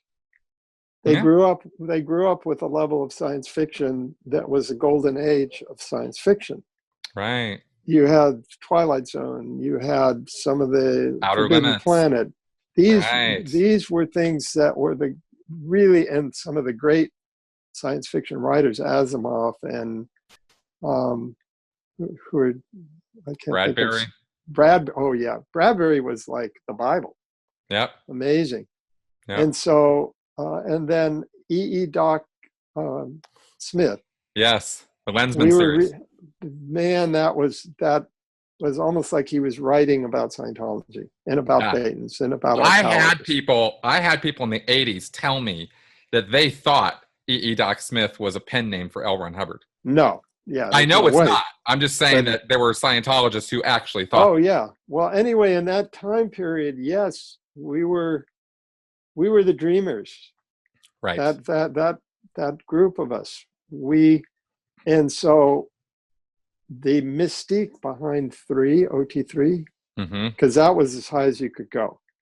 I mean, in terms of that's right. That was the very top of the bridge at that point, wasn't it? Well, that was the top of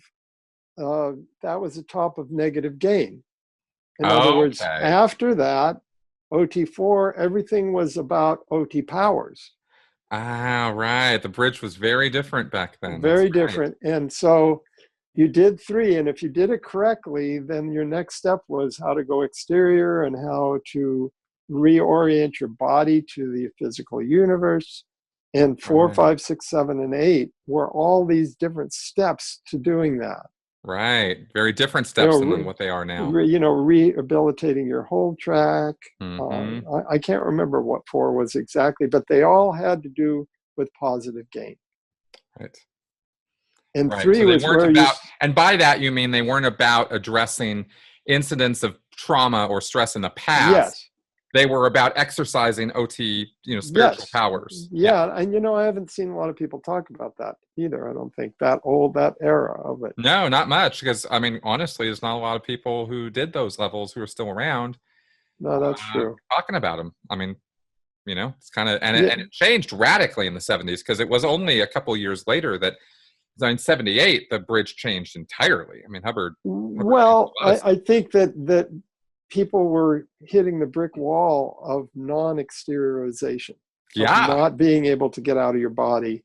Yeah, because here you are at the top and you can't do cause Right. over matter, thought, matter, energy, lifetime, space, form. And however and I know that Hubbard's whole thing on OT3 is derivative. That actually came from earlier writers who talked about this type of a condition. Whether they were right or wrong, they just wrote about it. And I have, my friends have showed me where, this stuff was written about, some of it 100 years ago. About not the Xenu intergalactic no, he put his own spin on it. Yeah. But the whole thing of just want to be clear what part you're of body thetans, the equivalent of body thetans, or people stuck to your body. Yes. In large quantities. Yes. That's not Hubbard's idea. That was generated by earlier writers.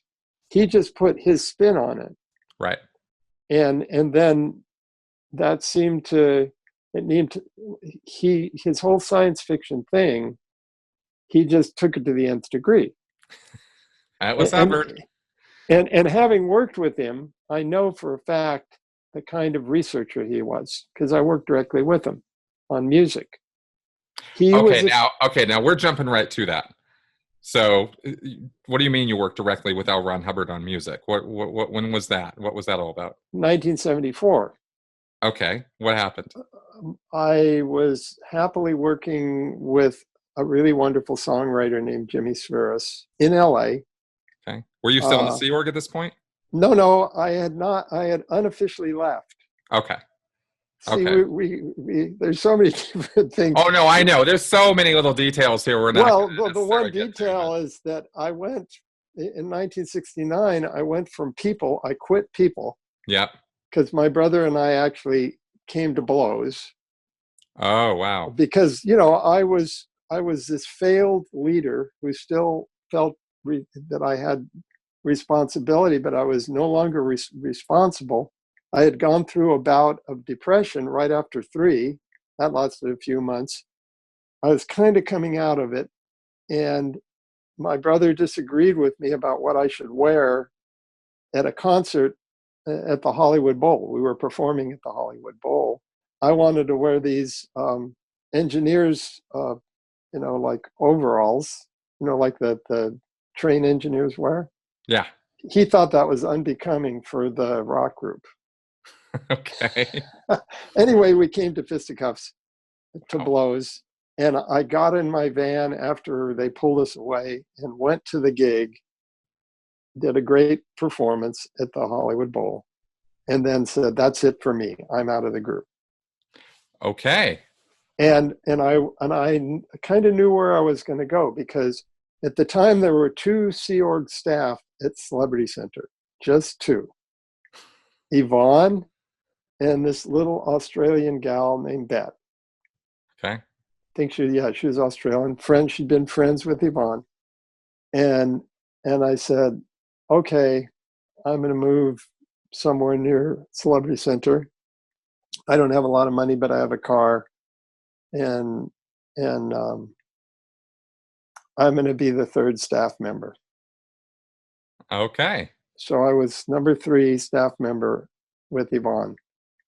All right. And you were at unofficially, now you were still no. Sea Org at this point. I was Sea Org, but still now Sea Org. I was at that org. Yeah, got it. Now, being at Celebrity Center was not being at any other org. It was and the Sea Org back then was radically different from the way it was very different. But it was pretty strict, I got to tell you. And that's when they were running around in jumpsuits, those white jumpsuits. Right. That's a picture. That's a picture I'll send you of our group. You may have seen it. I've seen those uniforms. No, but did you see the one with the picture with all of the staff of the AO, Yvonne, and our rock group? Send it to me. I'll send it to you. But anyway, it's a pretty iconic little picture. Yeah. So now I'm working, and I said, I'll do any post you want. And she, like 2 staff members, and she's trying to man up a complete org. So I think I did almost every post at one point. I know I was a Dura Finance. I built the theater because that part of the thing was to have a theater. That was an important part. Mm-hmm. She made it an art center. She really did. She had artists there painting and teaching painting. And we had performances. We had poetry by candlelight, which was really became famous. Poets from all over the LA would come to Wow. perform there. And so I was building the theater, and I think I was taking care of finances. And then at one point I was ethics officer, and this was all happened in 6 months. Okay. I was on staff for 6 months, and then I decided I started playing. I needed to make money, and I found out from other Scientologists they were going to Westwood to play in front of the movie lines, because movie lines were huge in Westwood. This is a kind of where all dates, UCLA is where Westwood is, and it was an upper end kind of, so dates would go there. So I started playing on the weekends, and I had freedom. As a staff member then, I could kind of do what I wanted. Yvonne was as long as I did my job. And I eventually got back into music. I was playing a little music with people at Celebrity Center, but I wasn't, professionally a musician anymore. I was a staff member.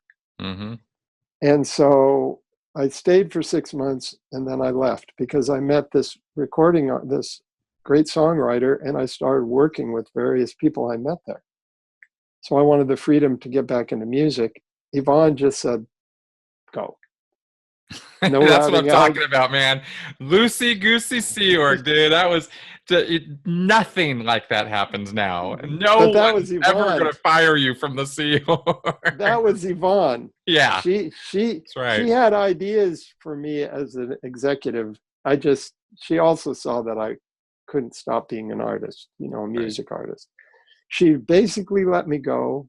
No freeloader's debt. It was just like, okay, and then I got back in a few years later, like 2 years later. Honorary Sea Org came out. Did you ever hear about that? Oh yeah, I have heard about that. Honorary Sea Org, and that's where celebs could work with the Sea Org, but they were honorary. They weren't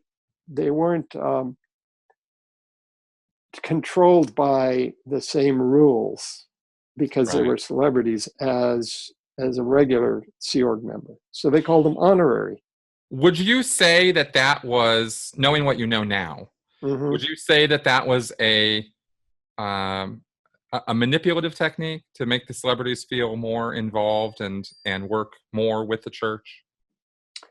I think it was Yvonne's way of trying to interface and get the most support from the celebrities. Right, because you give them some kind of status. It gave them nobody was thinking status then. There was the biggest status you could have, and the only status that you really had was if you had done the OT levels. And going clear, if you had your clear bracelet. So were Sea Org members not, well, I'm going to ask about this a little bit because I'm curious. Yeah, go ahead. Were Sea Org members not considered the elite of Scientology even back or as early as this time period? I mean, were they not considered kind of the most dedicated, most hardcore? Oh no, they were, but there was the misfits that were in the Sea Org then. They were so much warmer, most of them. Okay. So it wasn't quite a harsh disciplinarian sort of thing. No. There were a few, like there was an ethics officer at the AO, and she drove a Corvette. She was independently wealthy. And she got herself into the position of ethics officer. Okay. I won't say the words because they're derogatory towards certain people. Okay. She was nasty. Oh. Really nasty. Oh. And so she set the framework for Sea Orgs of the future. I mean, for ethics officers of the future. She took that power and just trashed pretty much anybody she wanted to. Okay. And especially people that were also powerful or that were, had some ability like other celebrities. So we avoided her like the plague. All right. Most Sea Org members, we were friends with. They were great guys.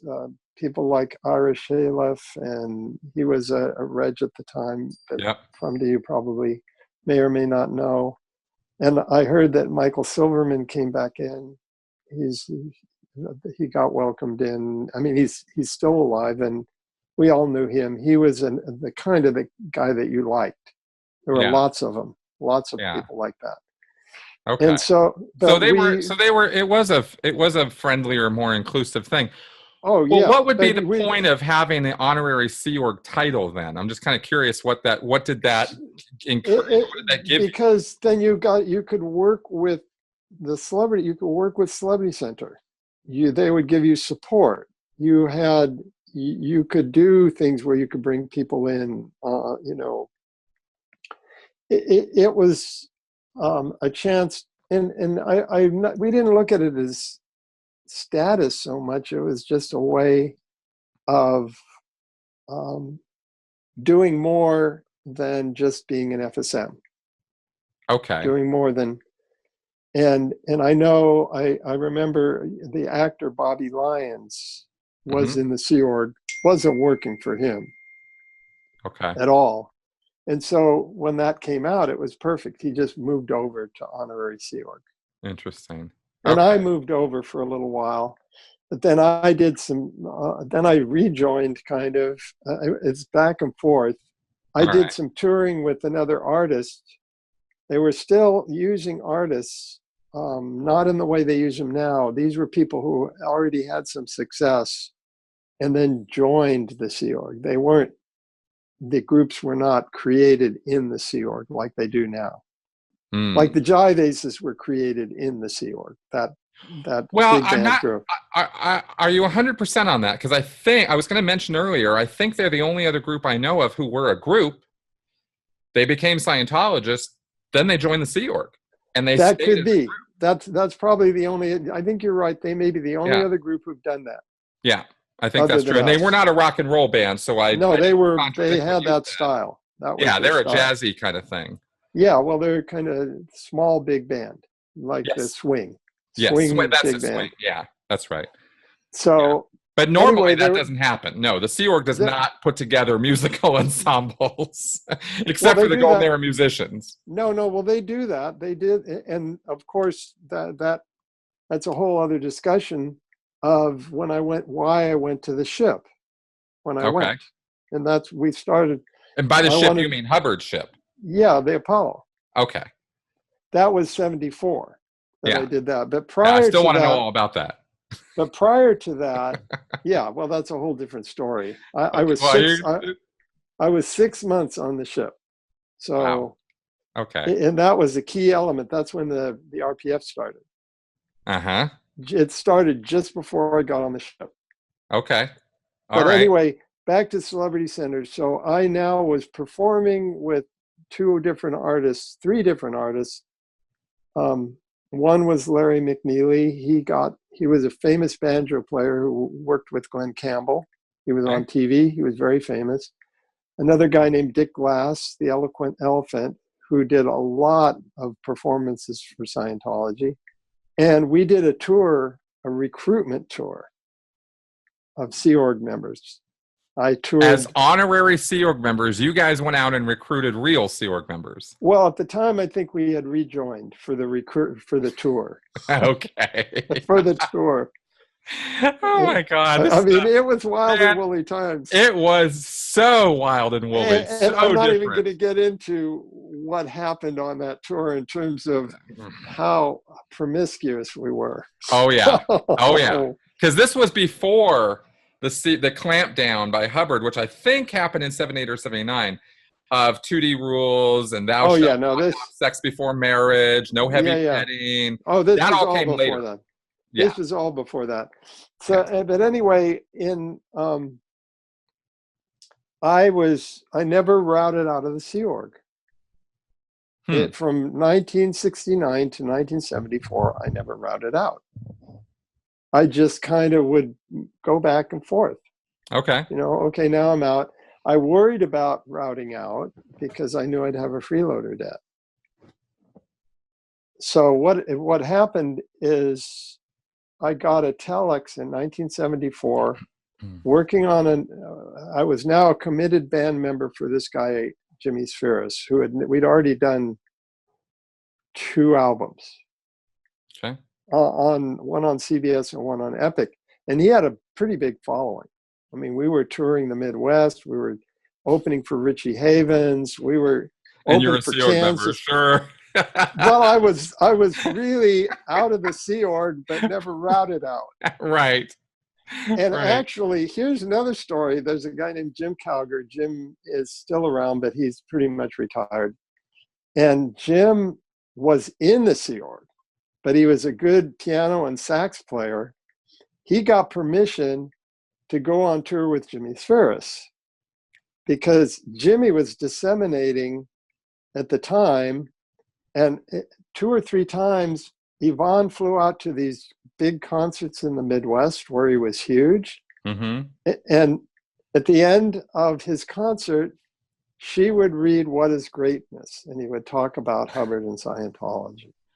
Wow. This all happened in the early 70s. Wow. And Yvonne could pull that I did not know about. That's well, nobody would know about it. There's only a handful of us that even saw it. Well, yeah. I mean, wow. And unfortunately, Jimmy's dead, and the bass player is dead. Who eventually we got him into Scientology. This was, in the 70s. And who else was in the band? I don't know where the drummer is. And then it was me. Okay. And so, and Jim Calgary. So we had, anyway, so we were disseminating Scientology from the stage, or Jimmy was. And then Yvonne would read that, and it would say it was from L. Ron Hubbard, a great man. And then 3,000, 4,000 people would hear What is Greatness. Right. And at the time, they related to it. And for those of you who don't know, what is greatness, basically, in a nutshell, is, don't hate on other people, even if they're doing things to you that are wrong or bad or victimizing you. Don't hate them. You have to. That true greatness is loving somebody despite all the invitations to hate. So it's a very popular issue in Scientology because it's it preaches a kind of a compassion. Is often how it's interpreted, at least, I'll say. Yes, right? That's the way it's interpreted. Yeah, we can break it down and show that Hubbard's got some nasty... You should break it down because there's some barbs in there. I re-inspected it, and that little thing about forgiveness is in there. Yeah. From my opinion, and this is, I'm sure many people have figured this out, Hubbard was very derivative of some amazing writers, philosophers, and stuff going all the way back, as he did used to give more credit than they do now to all these things. Now you think he came up with all this stuff. He didn't. They're going way thousands of years back to the things he studied, but he was really good at studying and researching, because I saw that firsthand.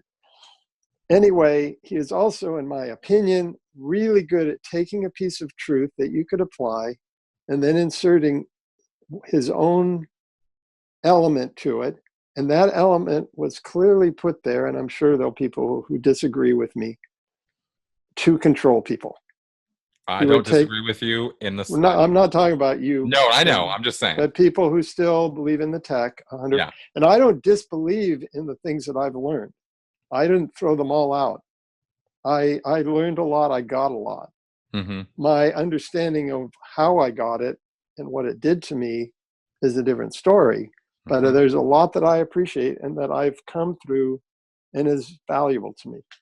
Yeah. So, but one thing that I've spent the last few years studying is what did he put in this one? What did he put in that one? In these different great pearls of wisdom, there's always something. The conditions, I used to think that was, the gospel. The conditions, which are the conditions of existence of life, that if you use these, you can be successful. You can keep your life on a super even keel and achieve power. Yep. And then I realized there's stuff in the built into that. Some of it's common sense and makes sense, but if you use it verbatim, there's a few areas you're just going to shoot your foot right off. That's right. You're going to go right down. And I had no clue. I had to figure that out myself, some of those things. Yep. So I'm always looking, because deprogramming after literally almost 50 years, that's a little bit of search and discovery Yeah, and eradication. believe me, I understand. Yeah. But anyway, we were talking about Celebrity Center, I think, and Yeah, you were talking about guys touring and stuff like that. I actually really want to get to this Hubbard thing, though. You're not getting out of here without telling me about this Hubbard thing. So, how did you end up? I mean, it's fascinating on the touring and stuff, and in your life as a person in and out of the Sea Org and the time period. And I think we've captured some of the differences in flavor and attitude. Oh yeah, I think then versus now. You can see how it was attractive to the generations that were there. Oh yeah, you try pulling some of that stuff now at somebody's concert, you'll be lucky not to start a riot. I mean, Scientology is toxic now. Well, no artist would get away with doing something like that at this point. No, but but back then. Well, I think Chick Corea used to do it. In the earlier days. I'll bet he doesn't do it now. No. No, he doesn't. No, it's strictly the music. Yeah, exactly. So how'd you end up on the ship? What happened? Well, what happened is I was fairly happy with my gig. Mm-hmm. Some of this, okay. It's hard to talk about it because you look at how dumb I was. There was a young woman involved. Oh, really? Yes. You don't say. Yes. Oh, God. I'm not going to get into details, but all I can say is I think that there were 4. I'm going to ask Terry or Janice about this. I think 4 messengers took leave in they had a leave of absence. They got to take a furlough. Okay. I think for 2 weeks. And they wanted to go to LA and they wanted to just have a good time. They got off, if you can believe it. I think that one of them was a young girl named Jill Goodman. All right. She was a messenger. And those messengers were mostly very cute. Yeah. Oh yeah, we got the pictures. So somehow she ended up, I don't know how, I may have saw her at Celebrity Center or something, because I was there. I was part of the celebrities. That's how I think I got away with not having to route out, because I was considered a celeb still. Anyway, she came over. I think I might have invited her over to where I was doing recording, and I was with another guy named Wings Hauser. I've heard of him. Wings Living Right, and he had a record, and he was now starting to act and being successful, talented guy, and so I don't know how it happened, but we kind of got chummy. That's all I'm going to say. Fair enough. And we became very friendly, but I kind of fell head over heels with her. All right. But she had to go back, but we kept writing. We kept in communication. We kept writing, and I had these visions of grandeur, of somehow going to the ship or whatever. But she put that, that connection really rooted me there. Mm-hmm. So I had this kind of semi-intention in the back of my mind of seeing her again. Mm-hmm. Got to watch those postulates or those intentions. Yeah, I do believe in the attitude of positive thinking, and they call it different things. If you intend things, envision, and you can envision them, they can happen. Yeah. So anyway, I'm going along. Kind of, we stayed in touch, but nothing big, and I'm just happily being a band member. And one day I get a call from Celebrity Center out of the blue. Said, what's going on? There's a telex here. Come down, and you need to read it. Didn't tell me what it was. I think they said it was a telex from Ron. I think they did, and I was down there in about 5 seconds. I'll bet, yeah. So I read. I wish I'd kept it or made a copy of it. So it says, stop or whatever the telex is, the way they do it, and it said Ron Hubbard on the top or whatever, or at the bottom, or it said Ron. Yep, that's how we signed It him. says, "Come to the ship immediately. No stops." Wow. That's a paraphrase. That was it. It's just come to the ship immediately. You were ordered. Now, I don't know if he knew that I was out of this. I wasn't really, in the Sea Org anymore. I think that his buddy, okay, and this is how that happened. I didn't know this till later. At the time, they were forming music groups. Do you remember that they had The music Apollo groups? Stars. Yeah, they had, and the reason for those music groups was because Hubbard was in Spain, he was in Portugal, the Yep. Canary Islands, Yep. and whether it's true or not, he was creating a situation that they weren't trusting that ship. Oh, very much so, and that was very true. Yeah, they were. Now, Yeah. whether the CIA actually went around and spread rumors, I kind of doubt it. That's Okay. my opinion. Because they created such a weird presentation, and then they wouldn't tell the truth about what they were doing. You saw all these quasi-sailors running around in their whites, and they all had their little medals and shit like that, and their ribbons and stuff. And you go, well, who are these guys? That's right. So it looked like a quasi-military kind of naval group. Mm-hmm. Anyway, to counter that, he put together, the first group was the Apollo Stars. Mm-hmm. And they were the musicians that were on ship, and they got reposted as full-time musicians.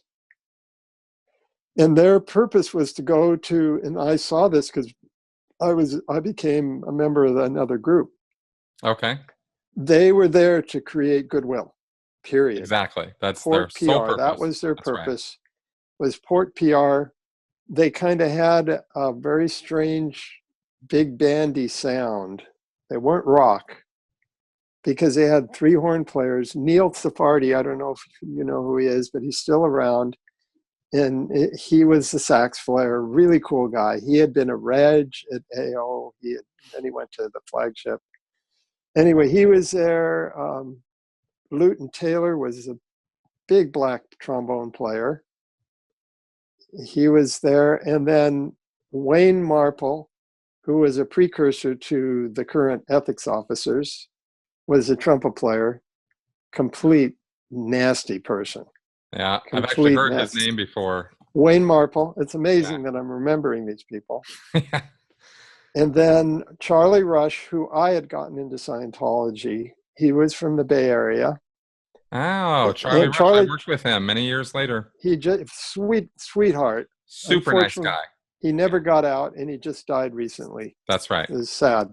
Yeah, I was sad about that. He was one of the good guys. He was a super sweetheart. Yes. He always was. And he had played in a band that looked up to our band in San Jose. Okay. Anyway, so Charlie was the drummer. Mm-hmm. And then Tanya Arbuckle was the bass player. Mm-hmm. And who was up at Gold for many years. I think he's in the hole now or something because I haven't seen him ever. Okay.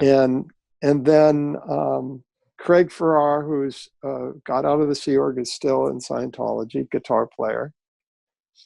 And then this little guy who played flute. That was part of the young guy. I can't remember. Cute little guy. And so they didn't have vocals. They were kind of a big band. Okay. They had a pretty big sound. They could put out a pretty big sound. That was the first group, and he was seeing that was being successful. Okay. So what did they call you up for? Well, other groups were forming. Oh, okay. Other music groups were forming. Now, unbeknownst to me, or I think I'd heard about it, another guy that I'd got into the Sea Org, or that I had gotten into Scientology. So I think that somebody's just going to put marks on their rifle for all the people I got in. Oh, Jesus. Anyway, he was a genius engineer, electrical engineer. Okay. He became the head of the tape archive unit. All right. He developed technology that didn't exist almost. He bought the best equipment you could buy in the world. He was LRH's right-hand expert on electronics. Wow. He was at the ship. He had a little teeny room where he had the best tape recorders you could buy. He was transferring all the lectures, I think, to new tapes. I have a ton of lectures in digital format now, including lectures with an intro from that time period. Yes. And I'm pretty sure it's probably this guy talking. No, I don't think Dan did it. They put He didn't do somebody else on he didn't do the intro part. No, he didn't do the intro. But he's the one who did the remixing. Dan Arbach was his name. Okay. He was very talented. He's still very talented. He was an electrical engineer, I think, graduated, and very far reaching. He's one of the first people. He's the one who really helped develop the sound, the electronic quality sound of the tapes and stuff like that. Okay. And he meticulously was transferring tapes. Yeah. Because some of those tapes, I'm sure, were in horrible shape. Oh, yeah. He was, all I can tell you is he's a genius at it. Because Hubbard was no sound engineer. No. Hubbard had no understanding about that, other than he knew he needed to record at his lectures, and he was smart in that respect. Right. Anyway, Dan had convinced Ron that a country type group might really do well. Okay. And I have a picture for you of that group, of me in it. Okay, send it to me. Anyway, I'll put it up. You know I will. So, well, I think other people have seen it. These are not pictures that I exclusively have. No, that's fine. But I'm sure a lot of my audience have never seen it. Anyway, they were the Rangers. Okay. They were called the Rangers. He'd already started the group. They had clog dancing and country type American dancing in it. And wow. And Dan got the idea maybe that I still was in the Sea Org. And he said, and Ron already knew about me from people because we had joined the Sea Org, and he mentions the group that he found, he knew that we had joined the Sea Org. Yeah. And so Dan said, why don't we get Geoff Levin here? Because I played professionally bluegrass. Okay. And I played banjo and I played guitar, country.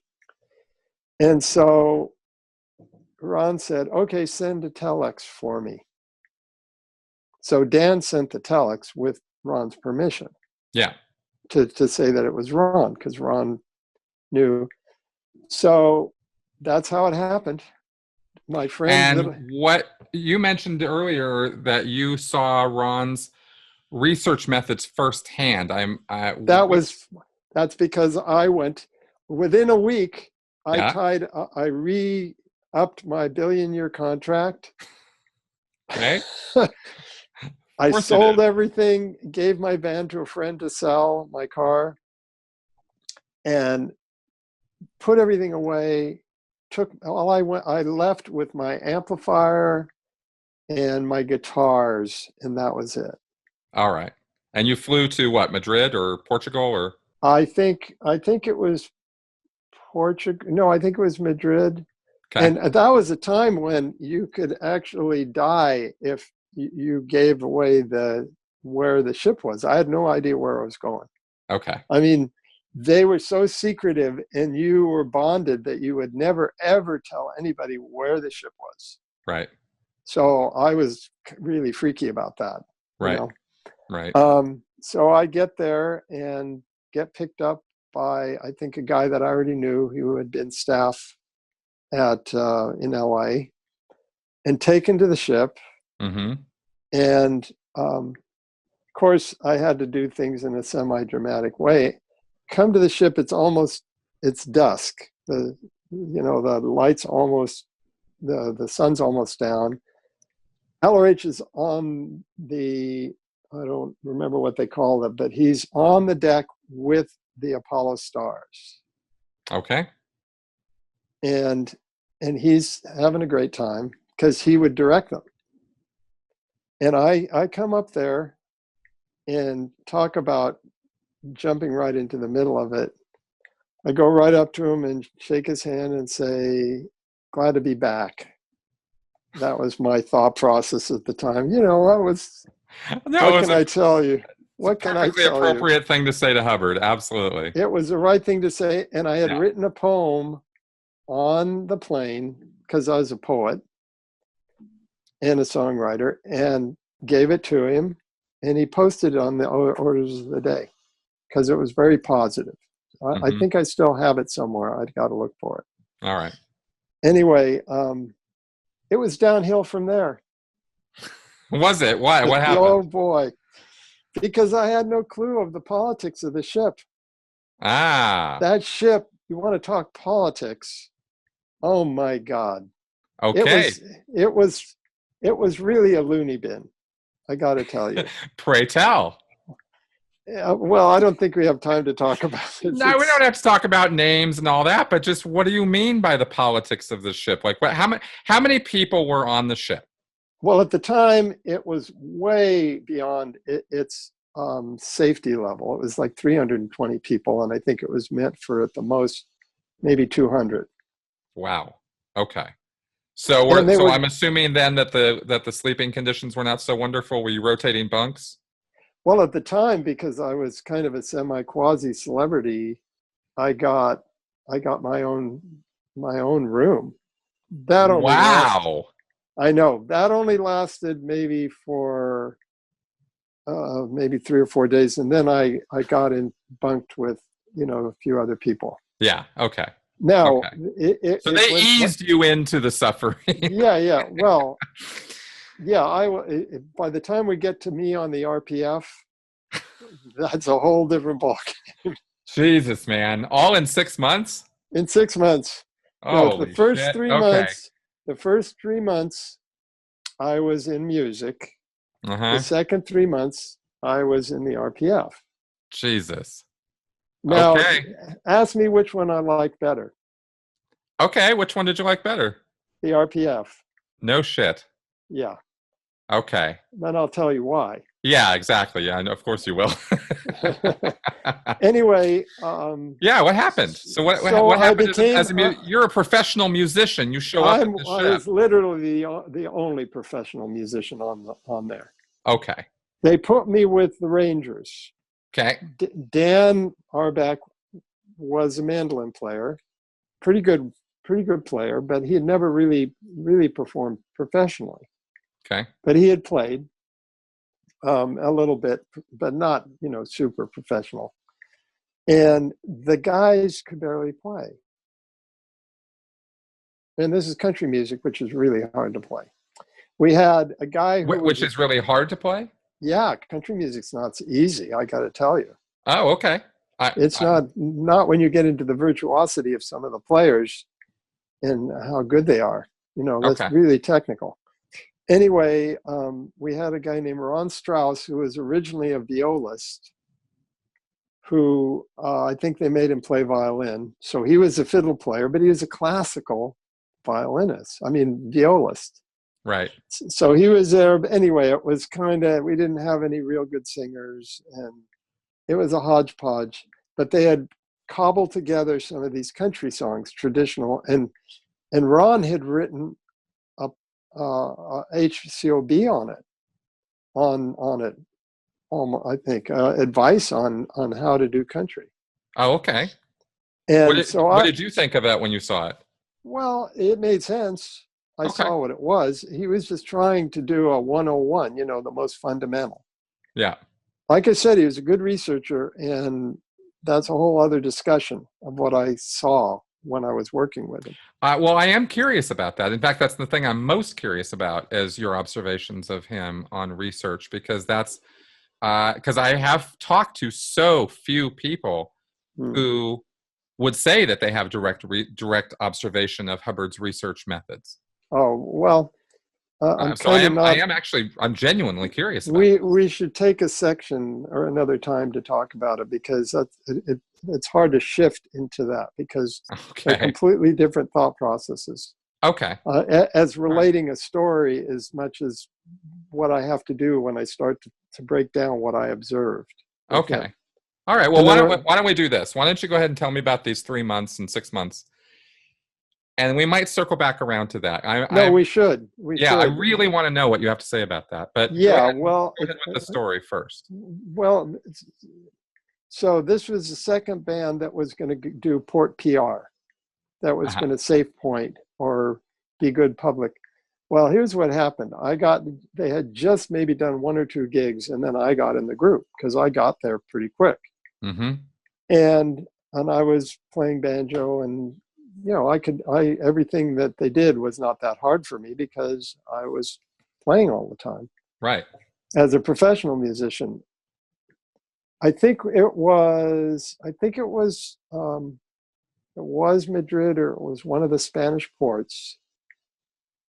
And we got the brunt. That music did not go over well. Okay. What was popular in Spain and Portugal, you're talking about Elton John was super big. He was super popular. And other bands of that ilk at that time, that was popular. Country music did not gain popularity till the 80s or 90s in Europe. It didn't gain popularity. So we had sailors and people heckling the group and just making fun of it. Okay. And I would argue that it probably wasn't mainstream even in America until Urban Cowboy, and that was in the early. Well, folk music was still accepted in America. You still had areas where it was still cool. Yeah. But country. Definitely not Spain and Portugal. No, I get that totally. Okay. And definitely not the European, because there were Europeans there and they would come to the concerts. Like I think some guys from Sweden that were sailors or something. Yeah. They just heckled mercilessly. And what was Hubbard's reaction to that? His because we had a Nagra that taped every performance. Mm-hmm. Pretty quickly, he realized this was not going to fly. Mm-hmm. So I think we had 3 performances and boom, the group was ended. Okay. So he just called it quits. He didn't blame you guys personally or. No, he didn't blame us at all. He just said, this is not working. Yeah. Okay. So now what to do? Oh, you know who was the drummer of the country group? Norman Starkey. What? Oh, that's hilarious. Norman, for anybody who doesn't know, Norman Starkey ended up becoming the trustee of L. Ron Hubbard's estate. Well, he held a great deal of power in Scientology until David Miscavige. Yeah, he was also the captain of one of the ships for a while. Yeah, he was old. He's original Sea Org. I mean, Norman Starkey. Well, he's also one of the original executors of ASI. Yeah. Yeah, which led right into him being the trustee. Well, he was a core executive. That's a whole other story because my brother hosted the party where Miscavige came out as part of the new executive regime. Okay. That's another story. That is another story. That's years later.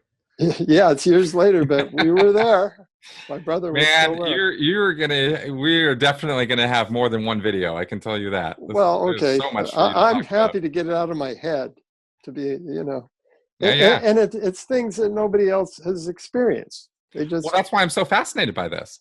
I mean, you have direct observation of things that very few people have, or that the people who do have talked about. I mean, Janice has written a book from her perspective as a messenger on the ship during this whole time period, but you come at it from a whole different angle. Well, exactly, and I was kind of in awe of the messengers. I mean, they were the top dogs.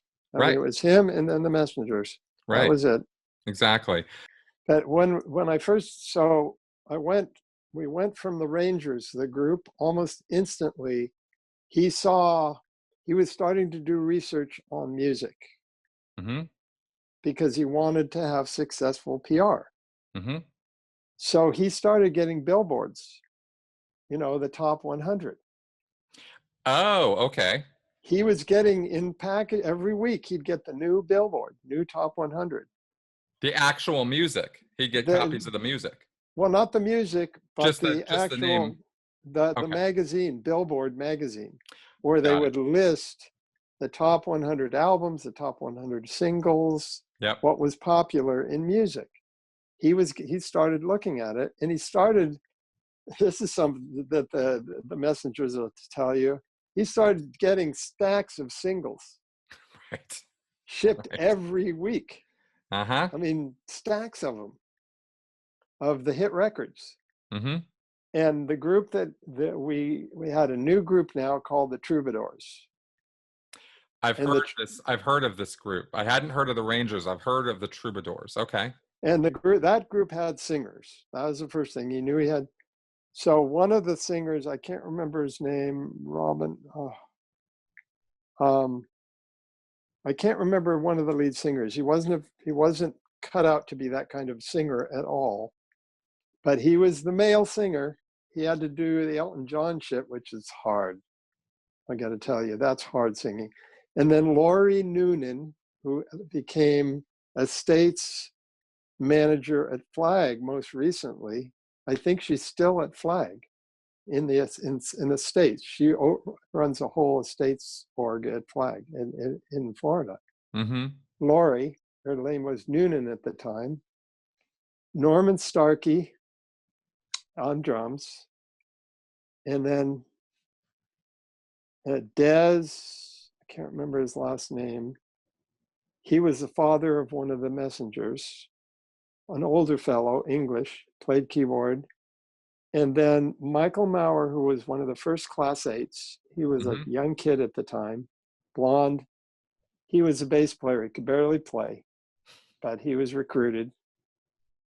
And me, and I was the music director of this group now. All so right. we were basically a copy band. You're doing covers, you mean? Yeah, a cover band. We call them copy bands in the old days. Okay. A cover band, and I think we had to learn like 20 songs from one port to the next. Literally 2 days we had to learn 20 songs. Damn. It was like, it's okay, you guys have to Does be ready. Does that sound as insane? I mean, that sounds insane to me. Is that insane? That would be fine that would have been a piece of cake if I'd had all pro musicians. Okay. We just put the charts down and they'd read them. Right. But there were no charts. I had to figure out every song. Jesus. And these were amateurs. Right. These are not seasoned musicians. So I can't imagine that this was some kind of raging success. Oh, no, we pulled it off. Really? I mean, we weren't great. We weren't great, but we were doing familiar songs that they could relate to. Okay. Okay. And Laurie was somewhat attractive, and she could kind of sing, and the other guy, which I can't remember his name. Anyway, we managed to pull it off. Okay. It was not easy, but we managed to do it. We weren't very good, but there's nothing to compare us to in Europe, so we could get away with it. Well, so you were getting better reactions than you were to the country in Western music. Are you kidding? No comparison. Right. No, we were getting good reaction. They were pop tunes people knew. Right. We were a little more rock oriented, and so we were getting. So that first gig was tentative, but it worked out okay. All right. Now, I think we were literally up like 48 hours. Jesus. Not only that, now if you know the boat, the Apollo or whatever it was called before, it was a tub. It was basically a cattle ferry. Yeah, it's cattle carrier. Yeah. So it was like big and round like this. Yeah. And it could go like this. Right. It didn't hit the waves like that so much, but it could really rock and roll. Okay. So we're literally tied down to the galley. All our equipment was tied in the galley. So between people eating there was our equipment was there, and we would rehearse when they were out of the galley. Okay. And we were learning the songs like this. Jesus, man. Make it go right. That was the attitude. That's That right. was, That's right. Supreme there test was of nothing faith. you couldn't do. There That's was right. nothing you couldn't do, and was the attitude. So that was the start of the nightmare for me. Working with non-professionals. Okay. That was. Now there is a Far Side. You know the Far Side. Oh yeah. The cartoon thing. Yeah. What's his name? The Far Side. Gary Larson. Yeah. Yeah, Gary Larson. He has one cartoon that always hit me and reminded me of being on the ship. It's where it's a thing of the devil opening the door to hell. And yes. And the guy it's a composer. Yes. And he has his baton. This composer has a baton. And you look at who's in hell. It's like a sea of banjo players. Yes. They all have glasses. And it says, "Your new orchestra, maestro." Yes, that's right. That's right. That's how I felt. Okay. It was horrible. All right. It was really tough on me because I'd been working with great musicians, studio guys. So how did this end up with you getting from, I mean, I get the hellish aspect of it. Oh yeah. Did you just tear your hair out enough that you ended up on the RPF? I mean, how did this come about? What happened is, yeah, pretty much I went into kind of a semi-depression. Okay. Again, very short-lived though. We were getting advices from Ron all the time. Yeah. On what songs to do, which songs were good. And at a certain point, he encouraged us to do original material, not songs. Well, yeah, one song that he wanted us to do that I blew. And I think that because I blew it, that was the start of my downward spiral of, and here's what I did. He wrote a song called "We're Going Up While the World's Going Down." Yes. They produced a song. It got produced on an album later by Dougie Fresh. That's right. And Dougie did a good job of it. Honestly, I have to say he did. It's actually not a bad song. He is a real talent. I don't know if he's still in Scientology. I hope not. I do. I hope not too. I'm not sure.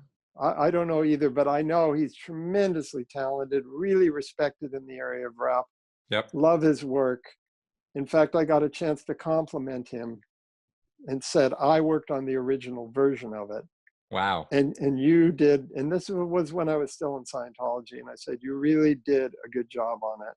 Yeah. I think he appreciated it. I mean, genuinely did. Anyway, I was in the group. We were doing pretty well. The concerts were going okay. We were getting a repertoire. Okay. And then he assigned me and Tony Strawn, black guy, one of the only black guys on the ship. He was the son of Amanda Ambrose. I don't know if you remember Amanda. Oh, yeah.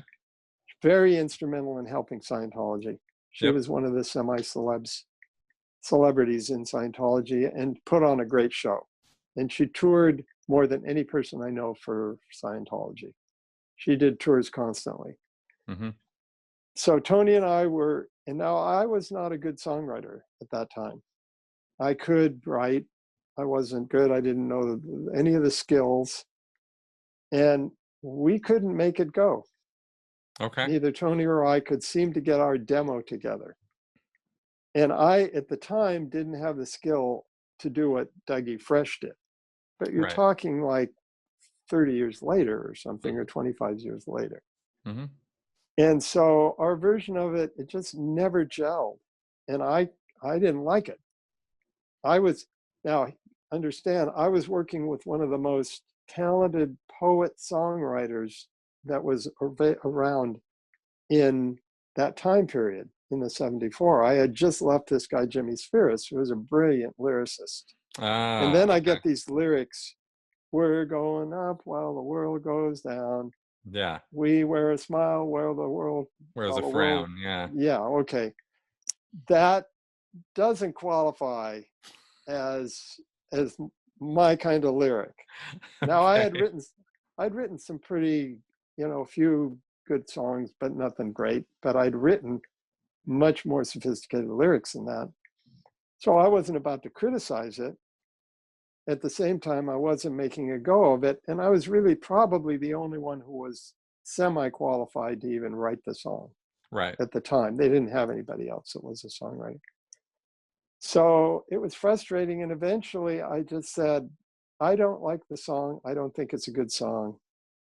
Nothing I can do for it. Okay. You can imagine how that went over. I definitely can imagine exactly how Hubbard reacted to that. Well, he didn't react. The messengers did. Right. Right. You got the reaction via the messengers. Yes. Yeah. And I went from pretty decent status Mm-hmm. to in the doghouse. Mm-hmm. Immediately and at once. But I have to say, Ron was very patient with me anyway. He did like me, I think, and he did appreciate my talent. And he kind of blew it off. And I was pretty much told in no uncertain terms, you apologize to him. Mm-hmm. And I did. And I don't think I was put in a condition. Okay. But I was, I've said, I'm sorry, you're right. This is not, and I think I kind of said, well, I don't think I was the right person to do it. Okay. Anyway, that was kind of it. I had lost some luster with certain people on the ship by that time. Nobody says that. Well, I did. Now remember, I didn't even understand politics at the time. I had no clue about politics. I didn't even know what the word meant. Wow. Okay. And I learned pretty quickly.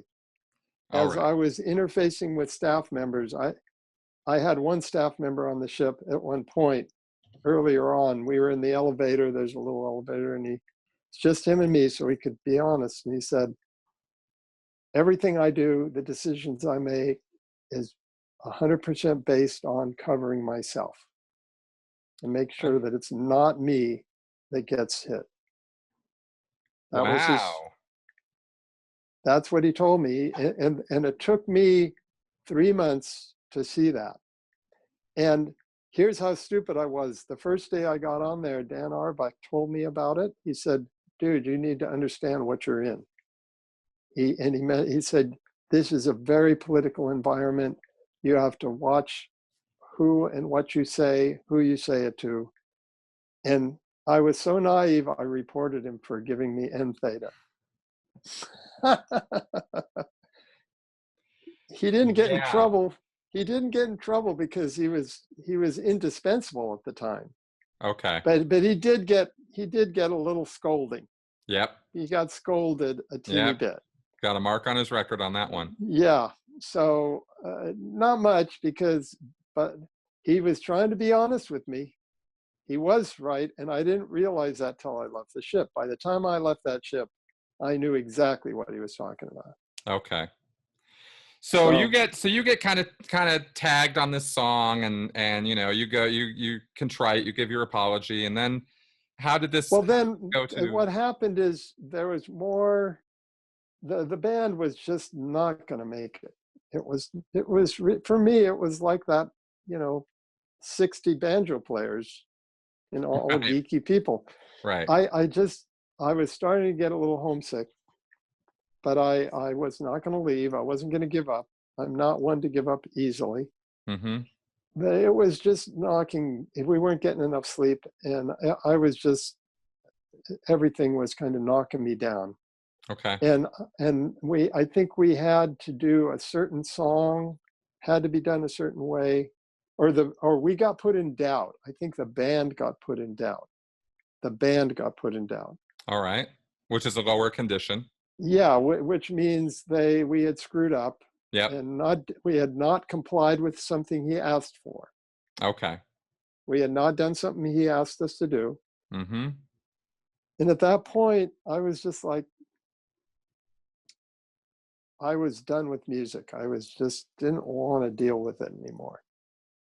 Wow. And it only took a few months. You show up Well, at the ship as a professional musician who's literally touring. yeah. And then a couple months later, after this experience on the ship, you're like, I don't know about this. I don't want to do this anymore. Wow. And I think that's partly because it was such a downgrade from where I was on the top. You know, we were getting reviews with, and the guy I was working with was just brilliant songwriter and performer. He could just take an audience, and you have this rowdy audience, 3,000-4,000 people. You couldn't hear a pin drop. Wow. That was an experience when you experience that. And then now I'm performing covers of other people's songs and not being able to even do them that well. Right. So professionally, this is a massive step backwards. I mean, yeah. Yeah. So anyway, I was kind of at a point where I just was kind of beat down, and I was in what he would call sad affect. I was just depressed. Yeah. That's the real, and I couldn't get out of it, and I couldn't really do my job. You know what happens if you can't do your job? Yes, I do. So Norman Starkey was the captain. I was a musical director. He was the head of the group. And I have to say, he was really, at the time, very compassionate. He sat me down and he said, you really need to shape up. He wasn't really nasty to me or anything. He just said, you gotta, if you're gonna do this job, you gotta do it. You gotta be with it. Yeah. He said, either you do that or you can go to the RPF. I said, it's your choice. But he didn't send me, he just said, it's your choice. All right. And I said, RPF. If I hadn't been there myself, exactly in that place, I'd say you're crazy. But I understand how that feels. At the time, I so did not want to do that. Mm-hmm. And I'm glad I went to the RPF because it was the roots of me leaving the Sea Org. Mm-hmm. I know how that feels too. Yeah, but not for the same reasons you might think. Tell me, what happened? I was so dedicated, and at the time, my impression of Ron was not negative. Mm-hmm. The reason for that was I hit a time period. He was convalescing. He had had an accident, a motorcycle accident. Yeah, I don't know if you heard about it, but I read about it. And Janice talks about it in her book and stuff. I didn't realize this was the coincidental time period when you were there. Yeah, and the person who took care of his motorbike, she was RPF'd. Of course she was. Of course, she was ahead on the pike. Heaven forbid it was Hubbard's fault for crashing his bike. Yeah. Well, she had underinflated the tires or something. Uh-huh. I got it firsthand because I was there right after. Mm-hmm. In fact, I lost I had a little exercise thing that I made for my right hand for guitar. Dan asked me if I would give it to Ron, which I did, because it had weights on it and he needed to work his hands. So I gave him that so he could work his hand because it had little weights, fishing weights. Yeah. So he could gradiently improve his control. Anyway, he was starting to come up and being in a better mood. And the international stats were up. Okay. They were doing well. Everybody was in high spirits because in those days you got bonuses. Oh, okay. People got bonuses. Okay. So there was there were some greenbacks flying around. Oh yeah. And it was cool, boy. You could, if your stats were in good shape and you were a staff member, you got, for the time, very healthy bonuses, the equivalent of like $500 a week. Wow. Again, man, the Sea Org is a lot. I'm saying equivalent. At the time, it would be $125. No, I get it. Even equivalent, I'm still saying that's amazing. Because there were only 2 periods of the year, the entire time I was in the Sea Org, from 1995 until 2012. There's Sea Org Day bonus, which is a longevity bonus based on how many years you were in. Right. And the Christmas bonus, which was wholly production based, and maybe it came out okay, and maybe it didn't. Maybe it did. My Christmas bonus was never more than $300. Wow. And that was big money when I was. Oh, that is big money. So that's what it turned into. So to hear that this was happening back on the ship is not necessarily completely surprising to me, but at the same time, I'm like, wow, man, did things change? You know? Well, at the time they were running pretty strictly on bonus systems, and it worked all the way down the line. Yep. I think it was a different time period. It's 74. Oh yeah, very much. So let me get it.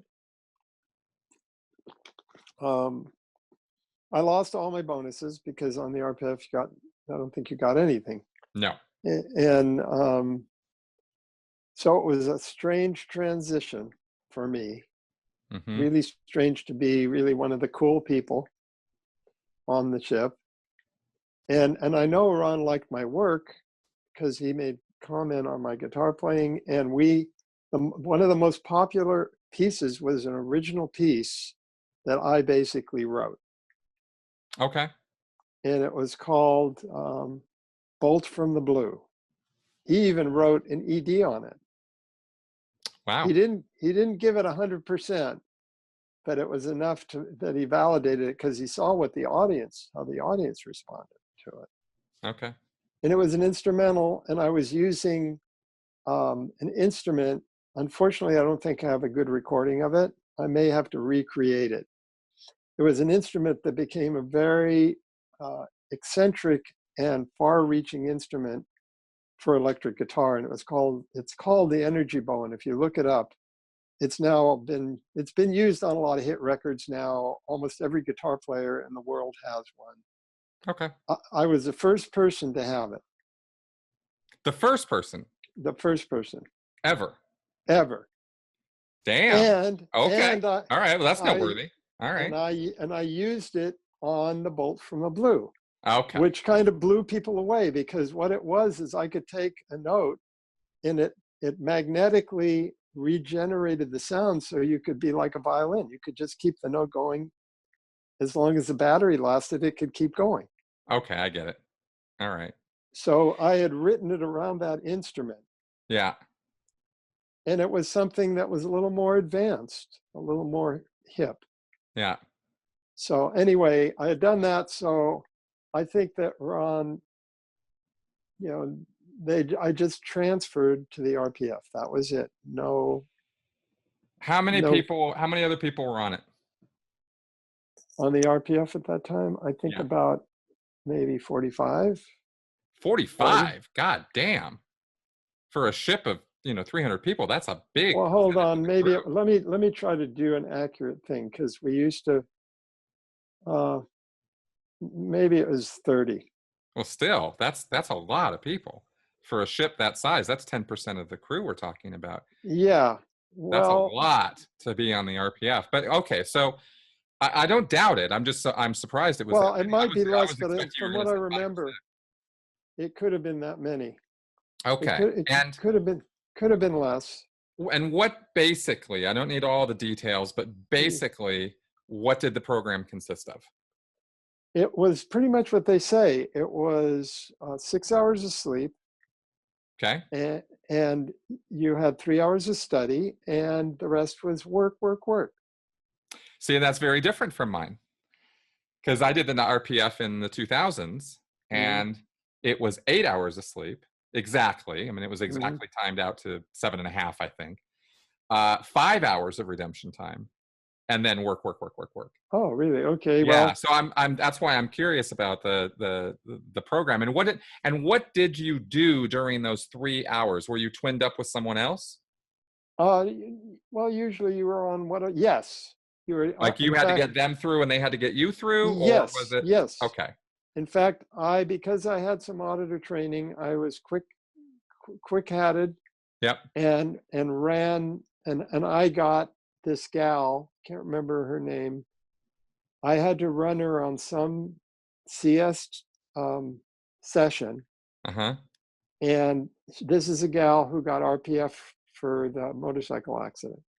Okay. So she was my twin at that time. She was pretty pretty whacked out, I'll have to say. Okay. You can imagine. She is pretty nutty. Okay. And I was auditing her in the hold, I think, the hold being this cargo space Yep. that you climb down into, and you've seen it where there's a deck and then there seems to be a cover. Yes. You open that cover and that's the hold. It's cargo Right. space, but that's what the RPF had, cargo space. And she audited you and you audited her? no, I don't think it went very well. We Okay. were auditing, we were in the high seas now. I'm auditing her and it's going like this. Uh-huh. And we both got Like seasick. that. That's the only time I got seasick. Right. It was during her session. Now, she did kind of recover, but I felt bad that I'd not done a good job on her. And so I was taken off of auditing her. Okay. But yes, we did have twins and we did do study. I think I was doing objectives then. We were doing objectives. Okay. Which is now the SRD. Yeah, survival rundown. Yeah. Yeah, but the objectives is where you control a person and teach them about control, and then they teach you about control. Look at that wall, walk over to that wall, touch that wall. And so I was doing that. So I did that. And then if anybody, by the way, is wondering what that actually looks like, if you've seen the movie The Master. Oh, The Master's perfect. Paul Thomas Anderson made. Yeah, that great. Shows objective processing almost to precisely to a T how it is run in Scientology. With Joaquin Phoenix being directed around the room, back and forth, back. And his reaction to it and everything is for hours. Completely typical. Yes. Anyway, I think The Master is a great movie to get a historical sense. I think it was very accurate in what it was like when Hubbard was lecturing and what he was doing. That's right. That was brilliantly done. I know I went with my son who liked it because he likes the director. Yeah. And he wasn't so in Scientology then. And his girlfriend at the time, this is the truth, got sick and he had to take her home. He had to walk out of the movie and drive her home. Wow. Because she was hardcore Scientologist. Yeah. Well, and I'll tell you, people who watch that movie and go, God, it was really weird. I didn't like it because it was so weird. You're reacting to the Scientology because the movie is a well-made movie. Oh, it's excellently made. Stuff that goes on in that movie is pure Scientology, and any claims by Paul Thomas Anderson otherwise, he's full of shit. He absolutely knew what he was doing. Oh, he knew exactly what he's doing. Exactly. Considering that I was there and saw, I wasn't in that period, but being around Hubbard and being around all those people and knowing people that were in that period, it was so damn accurate. I'll have to say one thing though, as a composer. Oh, the music was. The music was perfectly suited and could make you sick on its own. Exactly. It was really the music was very apropos to that what the director was trying to say. Yeah, exactly. And I was very conscious of that when it was going on, being a film composer. So, but anyway. All right. So, okay. So I really want to move towards wrapping this up now because we've covered so much territory. Okay, so you got through the program, or did you leave before? No. Here's what happened. Because it was different then. There was a much shorter program than it is now. Oh, much shorter. I knew somebody was on it for a decade. No. They wanted you on it and off of it. Right. They wanted to get people back on staff. Yes. And the attitude. It took me about probably 3 weeks or maybe a month to get this attitude. Once you were on the RPF, you were so happy you were on the RPF instead of being a staff member. Right. Well, you were like, this is so easy. All I have to do is run around, and you get in amazing physical shape. And they fed us well. We got the same food as the staff did. There was no rice and beans. They fed us well. Okay. We got fed well. We didn't get scraps. Because we were working our asses off. Yep. Every person got so physically strong. I got to a point where I could climb to the crow's nest. I could climb down a rope off the side of the ship and go onto a raft and scrape barnacles. I could just climb up the rope. I was in amazing shape. I still was being called back because of my skills. Sure. Makes sense. And I was there when the OT drug rundown HVOBs were written. Okay. Which is I now was, OT4. um, That's what it is now. no, but at the time, no, the OT drug rundown. Yeah. Yeah. Yeah. I mean, I don't know what it was at the time, but now the OT drug rundown is what you do right after OT3. Yeah, but at this time, it Different. wasn't that developed. Right. Right. But it was the first OT drug rundown. And I'm not going to tell you now, but I'll tell you later how it came about, and it relates to the kind of research Hubbard really did. Okay, good. All right. So Well, remind me of why don't we that. go ahead and wrap up this RPF story, and then we'll So call it quits we'll for wrap part it up. one here. We'll just talk about briefly, because being on the RPF for 3 months has its own story. But Yeah. My attitude, I eventually got twinned with another guy, and I can't remember his name, but we were in touch. I'm sorry, I can't That's remember fine. his name. Some guy. But a good guy, and we became really buddies. And we both, at that point, decided we were done. We wanted to be off. We wanted off. We were done with the Sea Org. We wanted out. And we named ourselves Mr. Out and Mr. Rudes. Okay. Mr. Out and Mr. Rude, Out Rudes. Right. And It's a Scientology terminology joke for being in a bad way. In a bad upset. way. Yeah. Yeah, really. But we were really good workers, and we were so good that we were getting the best jobs. Okay. Because we could do them better than anybody. So the thing, and I wasn't going to leave. I was not going to blow. I was not going to leave. Yep. So I didn't feel good about being there, and I told them I really want to leave. And they said, just stay on the program. You'll get through it. Mm-hmm.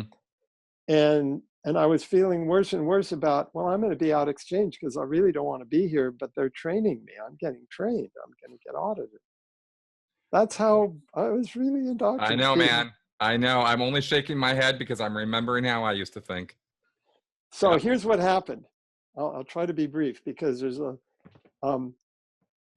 a row, two or three people jumped ship. They jumped ship. Okay. Didn't have their passport. They just got out of there. Yep. And it was all in a succession, happened in a very short period of time. Now, my friend and I, we didn't make any bones about the idea of people being disaffected or wanting to leave. So we had that idea in our heads.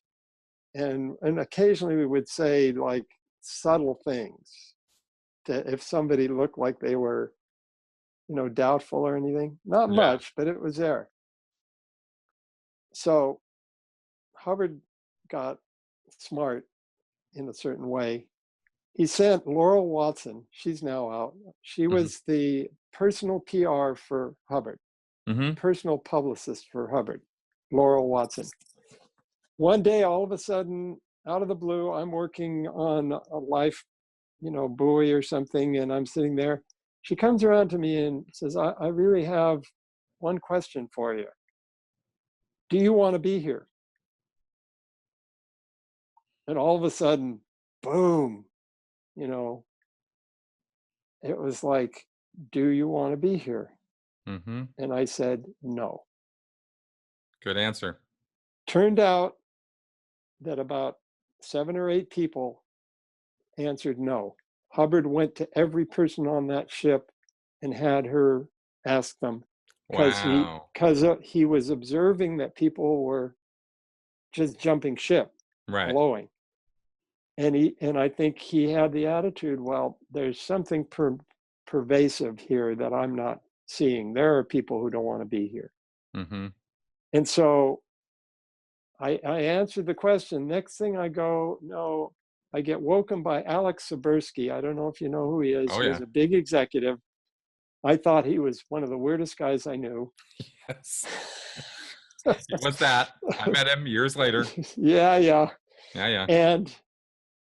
And he wakes me and he says, I'm really sorry. He's like really sympathetic towards me, like being really, you poor boy. And he says, get your shit together. He didn't say shit. He said, get your things together. You're leaving tomorrow morning. Wow. and I think he's the one who did that, but I talked to him. So and I was like, whoa, it's happening. I'm going to leave. And I was starting to get hopeful. And I got my things together. Next morning, sun up, there were all 7 of us or whatever on the deck. My buddy was there who had the same attitude, and then 4 or 5 other people. And that was it. The people, I had money, so I bought my own plane fare.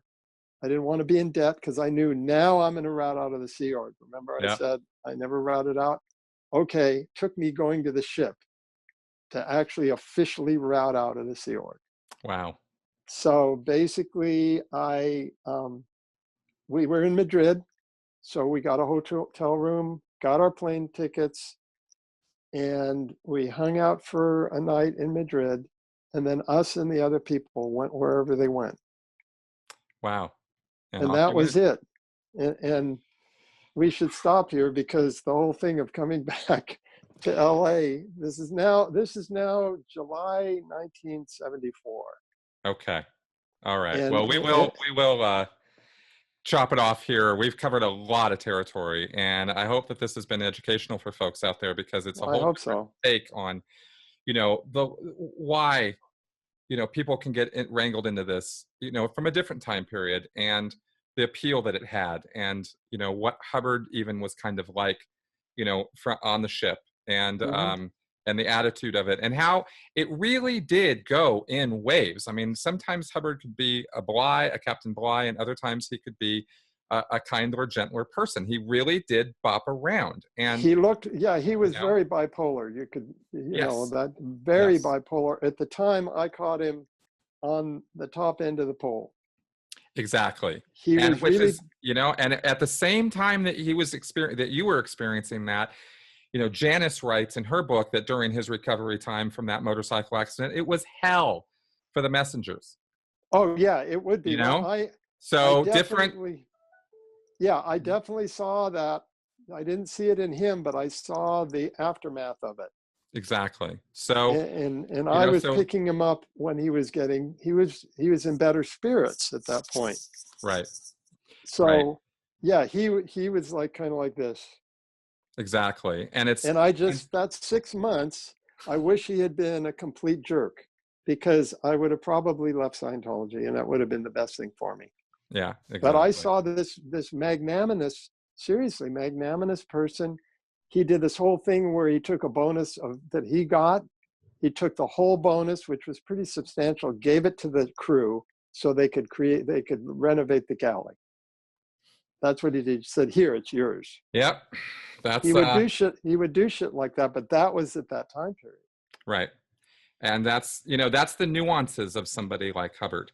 And that's all really I'm trying to get across in terms of if I have any point there. It's that, it's not a black and white thing. And that's how people like that keep people around for as long as they do, because that's how he kept me. Yeah. It's not all just raining down abuse on people 24/7. And if you think that, then you kind of have a bit of the viewpoint's a bit off on what this was all about. So Geoff, thank you for your time. Well, thank you. And we'll talk again. We will. I'm sure it'll be sooner than later. So with that, I will wrap up for now. And folks, I am very interested in your comments on this one. Go ahead and leave them in the comments here on YouTube or at my blog, mncriticalthinking.com. And I'm sure Geoff will be interested in what you have to say too, and might even answer some of them if you have. I'm happy to respond. Yeah, some questions there. All right, guys. Talk at you next time. Bye-bye.